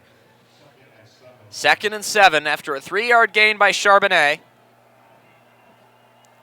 Patterson takes the snap. It's going to be a zone read. Patterson pulls it. Patterson running out beyond the first down marker. And he's going to go first down +3 and a penalty flag. Sidney Brown and Nate Hobbs bringing down Patterson. There's another injury on the field as well. One of the receivers is down. Can't see who that is. Might be Tariq Black, which is always a scary sign. I think it might be. Yeah. And Peoples-Jones is going to walk over. Now the trainers. And Tariq Black is going to get up. And Michigan gets 15 free yards, a face mask from Nate Hobbs. Tariq Black also didn't look like he was limping, but he was down there awfully short for wind knocked out, maybe just a little tweak of the ankle. But Tariq Black has had an unfortunate history with foot injuries. So Michigan justifiably cautious. And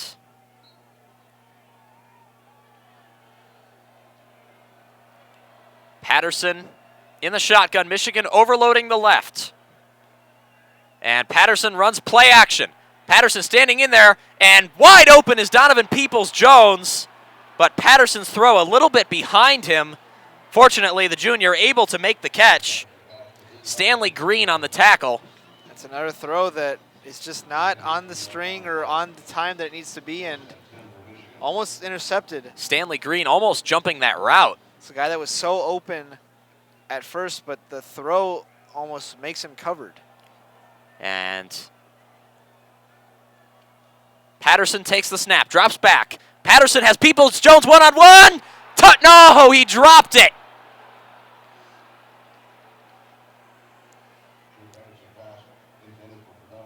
Patterson put that ball where it needed to be, where only his receiver could get it. Maybe a little outside. Peoples-Jones not able to haul it in. I mean, he gave himself a chance, but just one step too far in front. And Patterson, Michigan a little bit more balanced. Peoples-Jones alone on the left. And the give to Zach Charbonnet is going to get 1 yard before getting stopped by Deli Harding.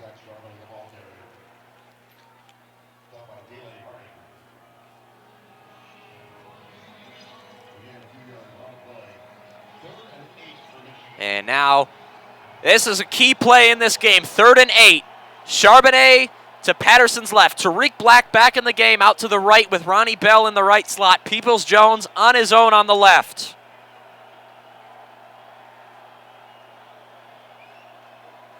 Patterson takes the snap. Patterson is going to move out of the pocket. Tariq Black is on his own. Patterson is just going to tuck it and run, and he's going to get stopped about 2 yards short of the line to gain by Tony Adams.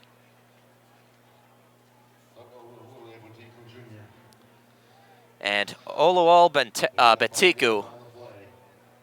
Now 4th and 3, I mean. Betiku is down, favoring his shoulder, and the officials are going to stop the game. Betiku is going to need to come out of this game.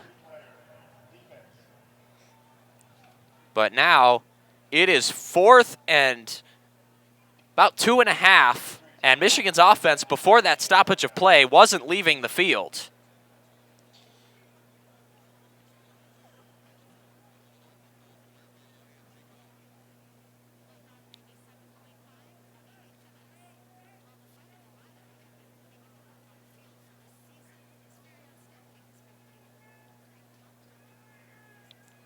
As with 45 seconds left in the 4th quarter, Georgia has tied South Carolina at 17.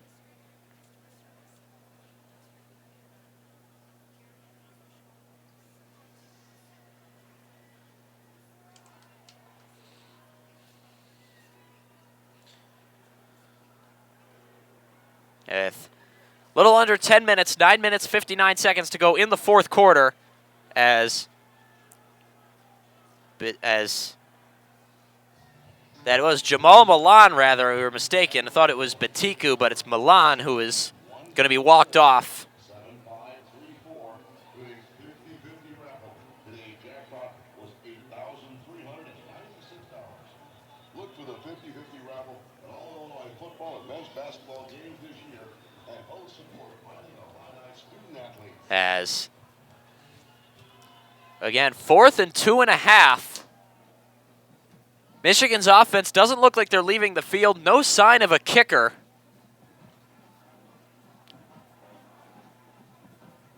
Even though in this situation, it is about a 31-yard field goal.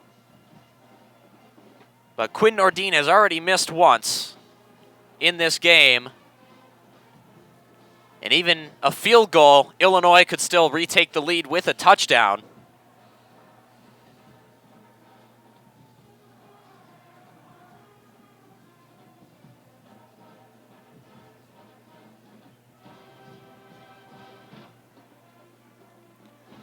As stoppage of play still continues. And bit of confusion there as Dylan McCaffrey looked like he was going to walk from the huddle back to the bench and then told to go back in there. Now he's going to the bench.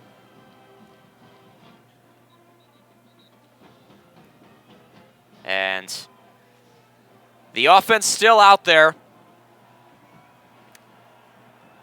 4th and 3 officially, a bit more like 2.5 to 2 3/4. Michigan loading that left side. No receiver on the right, just Black and Peoples-Jones. Luke Schoonmaker, a tight end on the right. Charbonnet to Patterson's left. Illinois showing pressure.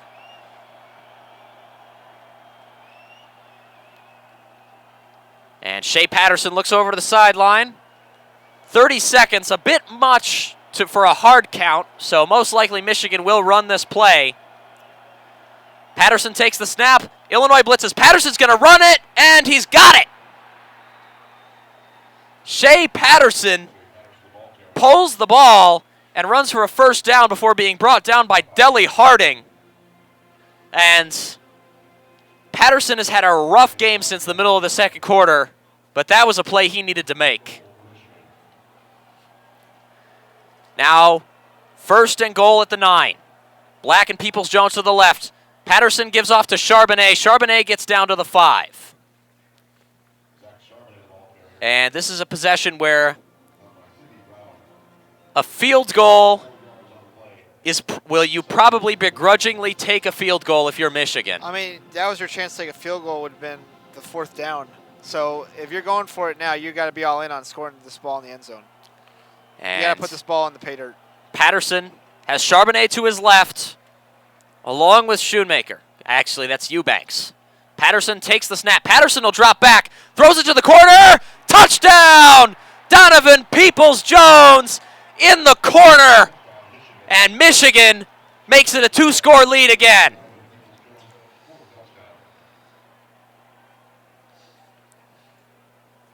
Finally able to end the onslaught of Illinois momentum, but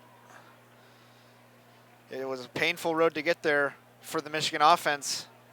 There's some serious stall-outs until big 4th down conversion and then eventual touchdown. And Quinn Nordine in for the extra point. Nordine fires it through. Good hold by Hart, and it's good. Michigan gets the lead back up to double digits. 35-25, 8:57 left in this 4th quarter. And that's about as important a touchdown as you will see scored by this offense all season. Well, I mean, I can't believe that those words are being said on this broadcast after the first half that we all witnessed, but I mean, that was a big touchdown. I mean, yeah, there's no other way to put it. And I mean, now Michigan's got about 9 minutes left where they gotta reassert their will here, but there's still going to be a lot of questions, and the press conference after this game could be interesting. I mean, because at the every time the media has come asking about the offense, it's just been that in practice it's looked good, we're right there, and right everything like that, and it just has not been backed up on the field, right? So it's just confusing, I think, to a lot of people, and I don't think those confusion will ever really be answered, but it is what it is. And Patterson making his first good throw in a while out to Peoples-Jones in that corner, hit him right between the numbers, and Peoples-Jones held on to it.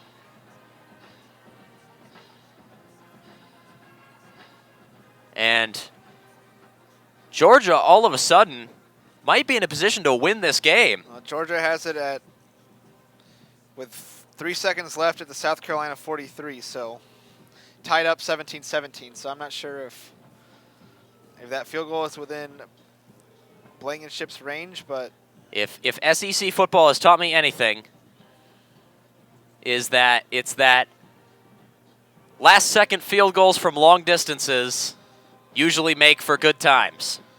But I mean, and then Oklahoma, for somebody. Oklahoma on the other end, this Red River game is really starting to find themselves, and big run with Oklahoma up 7. CeeDee Lamb has been a monster in this Red River game as well. 3 touchdown catches. CeeDee Lamb is a monster in most games. Well, especially the big ones.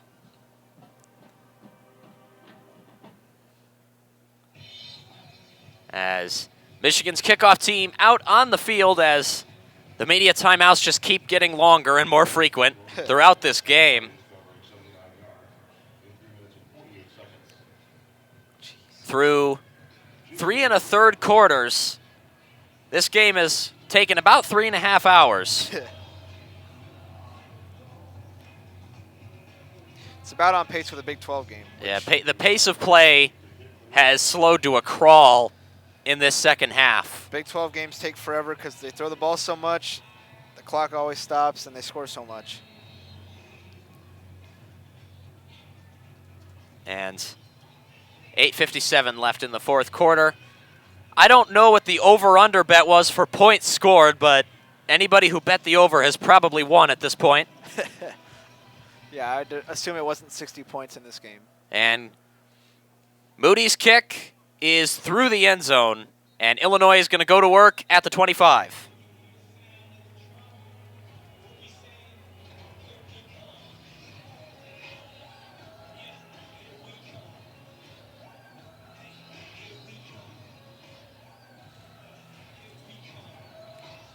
And Illinois' offense has been riding high for the second half in its entirety. Matt Robinson looks like it's going to be his game the rest of the way. He stands in with Reggie Corbin to his right. Corbin, of all the running backs, has possibly been the least effective for Illinois today. And Robinson play action to Corbin. Good pick, good block by Corbin. He's going to get sacked. Robinson's going to fumble. Did Glasgow pick that up? Yes, he did. Michigan football. Cameron McGrone, what a play. I mean, goes inside of Corbin, who's trying to block for Robinson, which is probably the wrong decision, but still able to outwork him and get back around and not only tackle Robinson, but get the strip sack as well. What a play. And Cameron McGrone, as you said, fighting inside of that block and then getting behind the blocker, which is Reggie Corbin. Reggie Corbin, probably a big blocking mismatch against Cameron McGrone, but able to slow Robinson up by tugging on the jersey, then punching the ball out. And Jordan Glasgow, an extremely football smart player. If you're McGrone, you're supposed to go outside of that block, and he goes inside, but man, what a play. Patterson at the 20-yard line is going to give it to Hassan Haskins. Haskins cuts through and gets 2 yards before getting taken down at the 18 by Milo Eifler and Jamal Milan, who is back in the game after exiting after feeling some discomfort in his shoulder.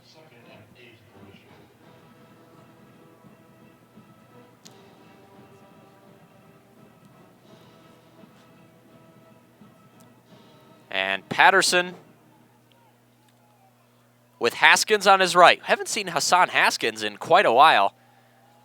And Patterson, play action, convincing play action. Patterson throws to the end zone just over Peoples-Jones. He threw it too late. I mean, he had him early open, and if he throws it earlier on that route, it does not give the linebackers much time to recognize the mistake he made, drop back and cover the ball, but he's got to make that throw early. He's got to see it sooner, and he's got to throw him open. He cannot throw it when he's open. And St. Restil checks into the game. 3rd and 8.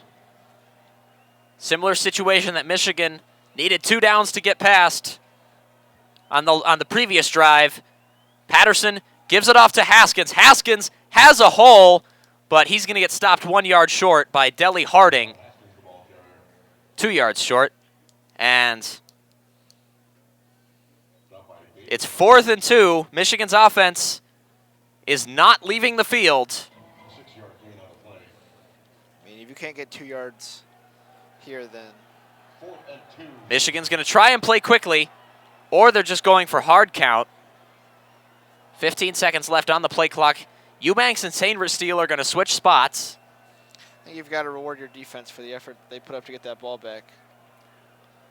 But you're right. 4 seconds left. And Michigan, Harbaugh's just going to take a timeout. They're probably kicking this.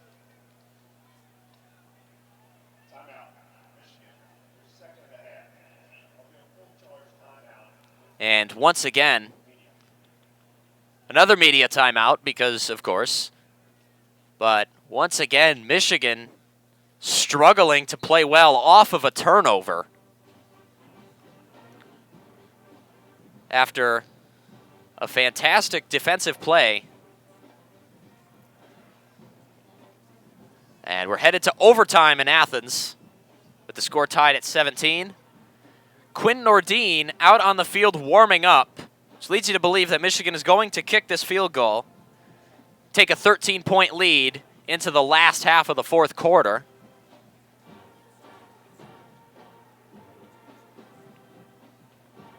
As the marching band plays Edgar Winter's Frankenstein, song that I once saw performed live by Edgar Winter at Pine Knob.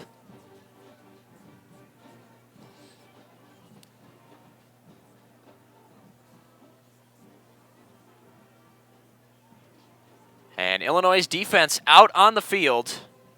Looks like they're going to line up in a base defensive package. Nordine's still not making a move towards the huddle. Michigan's going for this. Michigan looks like they're going to go for this. Absolutely.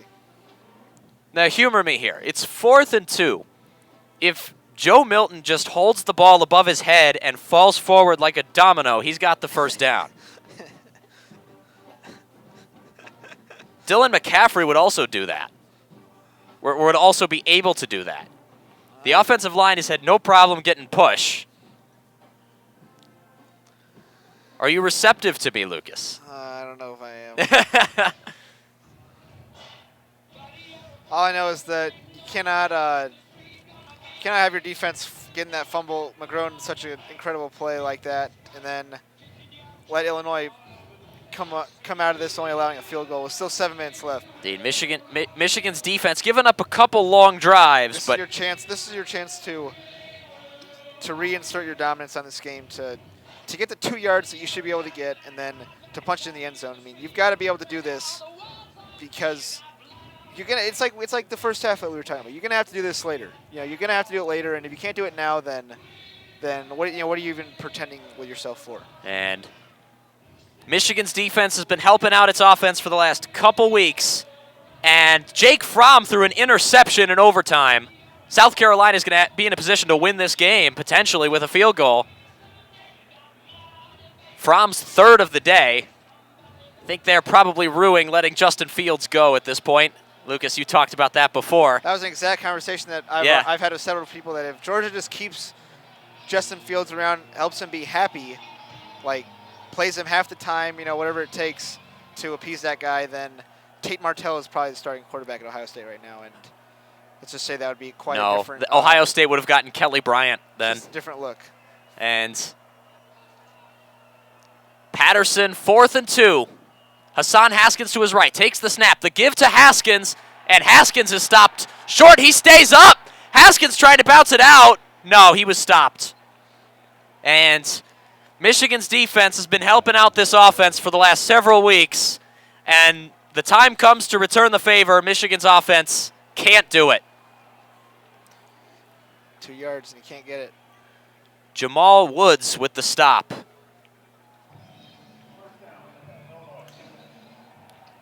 The one time the offensive line can't really get push.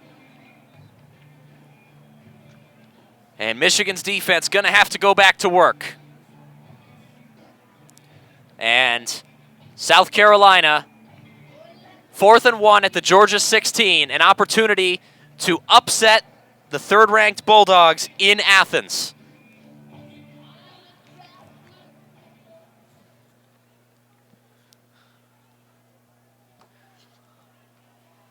And Robinson is going to pull the ball and throw it out to Stampley. Stampley's going to get outside, but ultimately forced out after a gain of 2 by Josh Batellis.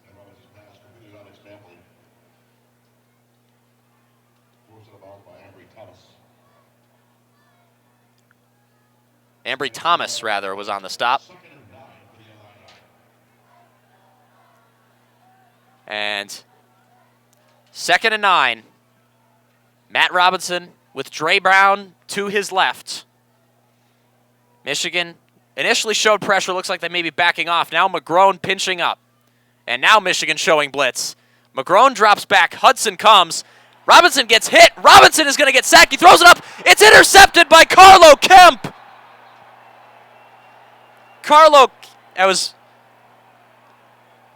Kemp tackled off the deflected pass from Mike Dana, and Michigan stopped at the 1. The defense again. And it's gone to the second overtime in Columbia as South Carolina missed the field goal. Nobody wants to win that game. But now, 2 turnovers in 3 plays by the Michigan defense. The defense handing the offense points on a silver plate. Well, and I mean, how about the defense finally responding to Illinois and the intensity that they had brought? And Michigan in the I formation at the goal line. Patterson under center. Takes the snap. Patterson's going to run it himself. And touchdown, Michigan. Shea Patterson puts Michigan ahead by 16, potentially 17. Ben Mason putting all of his weight behind the Michigan quarterback, bullying his way into the end zone. 6:21 left in the fourth quarter.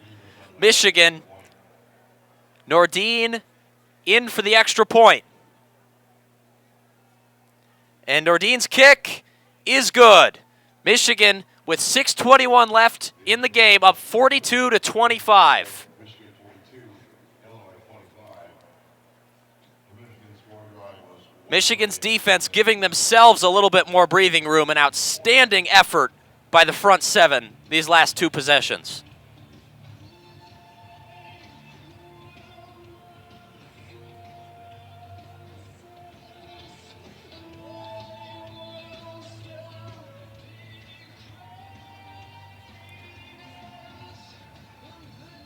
As Illinois' return team out on the field, Dre Brown and Chase Brown back to receive. Now comes the question, is Jake Moody going to need a holder? Well, now Illinois has got to find a way to steady themselves with 6:21 here. I mean, they fought all the way back to cut to 3, and Michigan balloons it back up to 17. Probably should even be more than that right now, but Shea Patterson converting that key 4th down. Let Michigan possess the ball a while and then score. Now Moody's kick. That may be returnable. No. Dre Brown is just going to let that go. And Illinois is going to have to go to work at the 25. Michigan's defense has had about as good of a last 5 minutes as you can ask for from a defense. And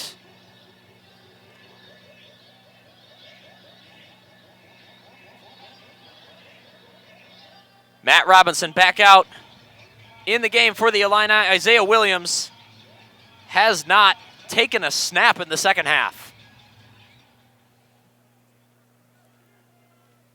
Robinson in the pistol. Gives it to Reggie Corbin. No, it's Rayvon Bonner. And he's going to get stopped for a loss of 1. the defensive line is really imposing their will again like we were used to seeing early on in this game. Aiden Hutchinson doing a great job stringing that play out, keeping outside contain. Now Illinois going 5 wide. And now Robinson drops back. Pocket collapses. He's able to get it over to Casey Washington, but Vincent Gray breaking it up. You throw it too far behind Washington, and if he throws that to the inside, Washington might have some room to run, but too far behind, and good hand by Vincent Gray to knock it out as well. Now, 3rd and 12 from the 23-yard line. 23 and a half, more like it. Rayvon Bonner to Robinson's left. Trips out left for Illinois. Casey Washington all alone on the right. Michigan brings pressure, and Josh Uche sacks Matt Robinson. And it's going to be 4th and 15. Illinois is going to have to punt. So, I mean, the panic set in for a little bit in the 3rd quarter, but Michigan found a way to turn it back on, and it's a good sign for them that they could do so, but it still begs a question about that stretch where Illinois scored 25 unanswered. Like, how do you allow that to happen? Blake Hayes' punt, low bullet, and Michigan's player staying well away from that, and that's going to roll down to the 39-yard line. Michigan has the ball, 5 minutes to go. And South Carolina going for it on 4th and 1 in double overtime from the 16. Where have we seen that before? And South Carolina is going to get it comfortably. And now Michigan's offense going back to work at the 40. Something worth noting, I think, in the South Carolina game is that I think Carolina's been playing most of the second half at least without their starting quarterback, Kalinsky. It's been DeCarrion Johnson in at quarterback. As Patterson in the pistol, Hassan Haskins in at running back. Only 2 wide receivers, and the give to Haskins. Haskins cuts inside. He's going to get about 3 yards before being stopped by Milo Eifler.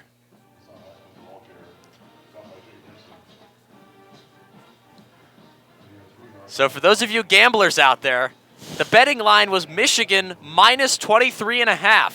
A touchdown and an extra point on this drive, and Illinois doesn't score again, and Michigan covers. Michigan, I believe, has only covered the spread once this year against Iowa. Rutgers they also covered Rutgers because nobody has a line of 52.5. They covered against Rutgers. They covered against a 3.5 Iowa.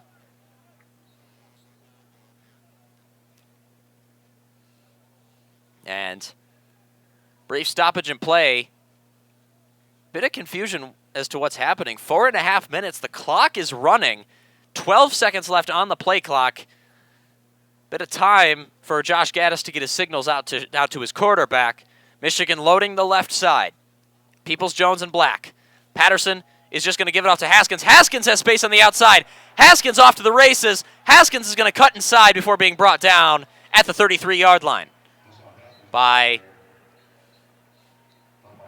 Jamal Woods and Deli Harding.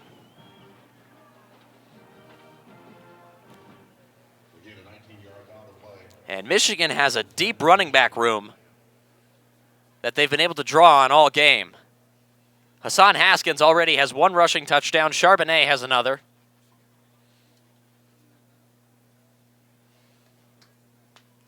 Ben Mason with a touchdown push. And speaking of which, Ben Mason is in the game off of the left tackle, John Runyon's left side. Haskins still in there. Did Patterson just lose his mouth guard? Either way, he gives it off to Haskins. And Haskins is going to plow ahead for 5 yards. And Patterson did lose his mouth guard.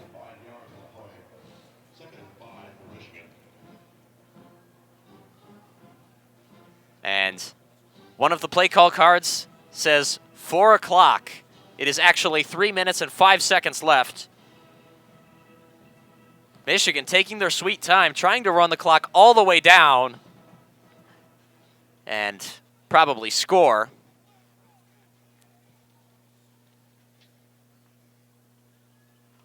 Patterson gives it to Haskins. Haskins is going to go ahead to the 24, and it's going to be 3rd and 1 before he's taken down by Jake Hansen.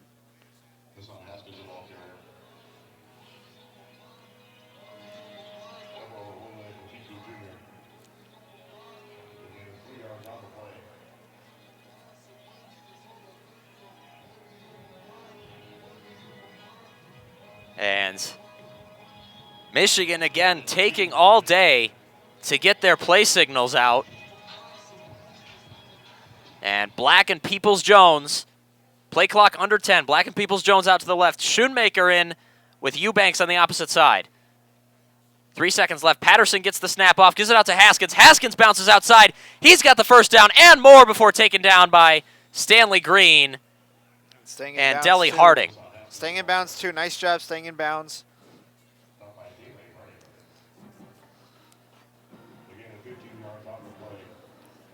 And Hassan Haskins looks like he might be allowed to just run this game out under 2 minutes. For the clock has stopped. Not sure if that's an injured player or Jim Harbaugh called the timeout. Oh, they have to stop it to move Lovie the Smith chains. is out of timeouts. You got to stop it to move the chains for sure. And I think But there's the gonna be chains some- are already moved. some sort of call. Everyone's looking at the official. Nobody has no idea. Nobody has any idea what's going on.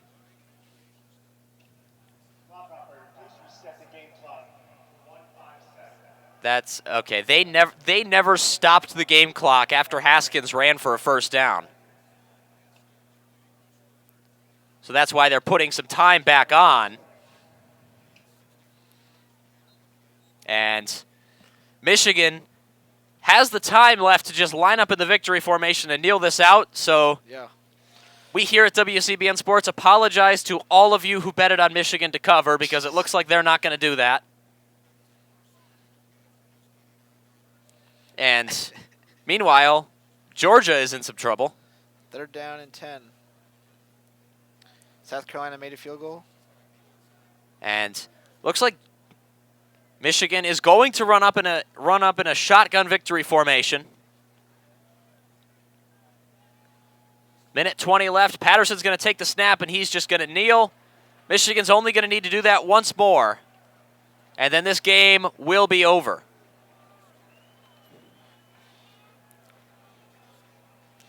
After what was a disastrous third quarter and the start of the fourth, Michigan has done well on offense and on defense to really close this game out. As Michigan's going to have to wait 10 more seconds before snapping and kneeling again before the teams can take the field.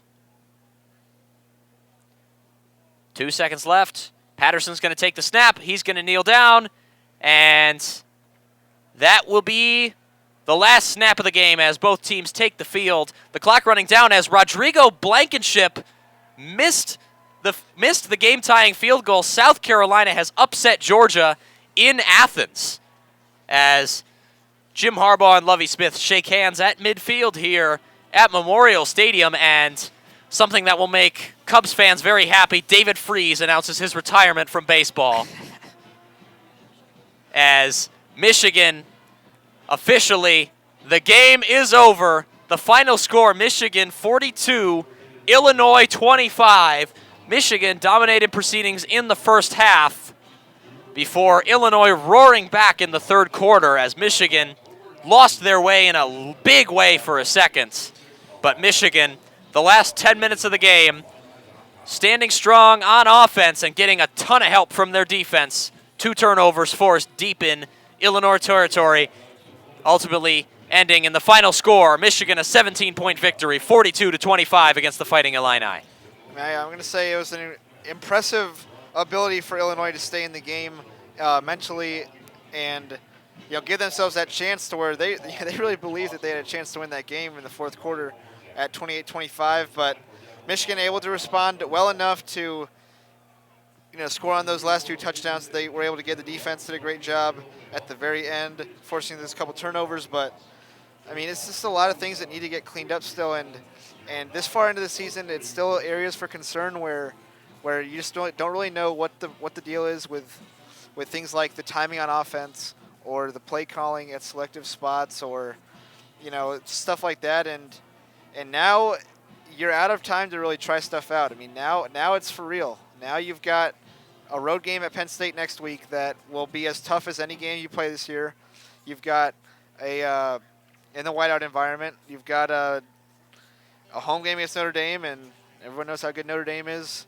You've still got a home game against Michigan State, and we all know what comes Saturday after Thanksgiving. And those guys at Ohio State have looked as impressive as any team I've seen this season. I mean, they cover the spread easily in every one of their games, no matter what it is, and quite frankly, they take the will of their opponents that they play. So it's going to be up to this team to get it really figured out and ironed out. But now it's for real.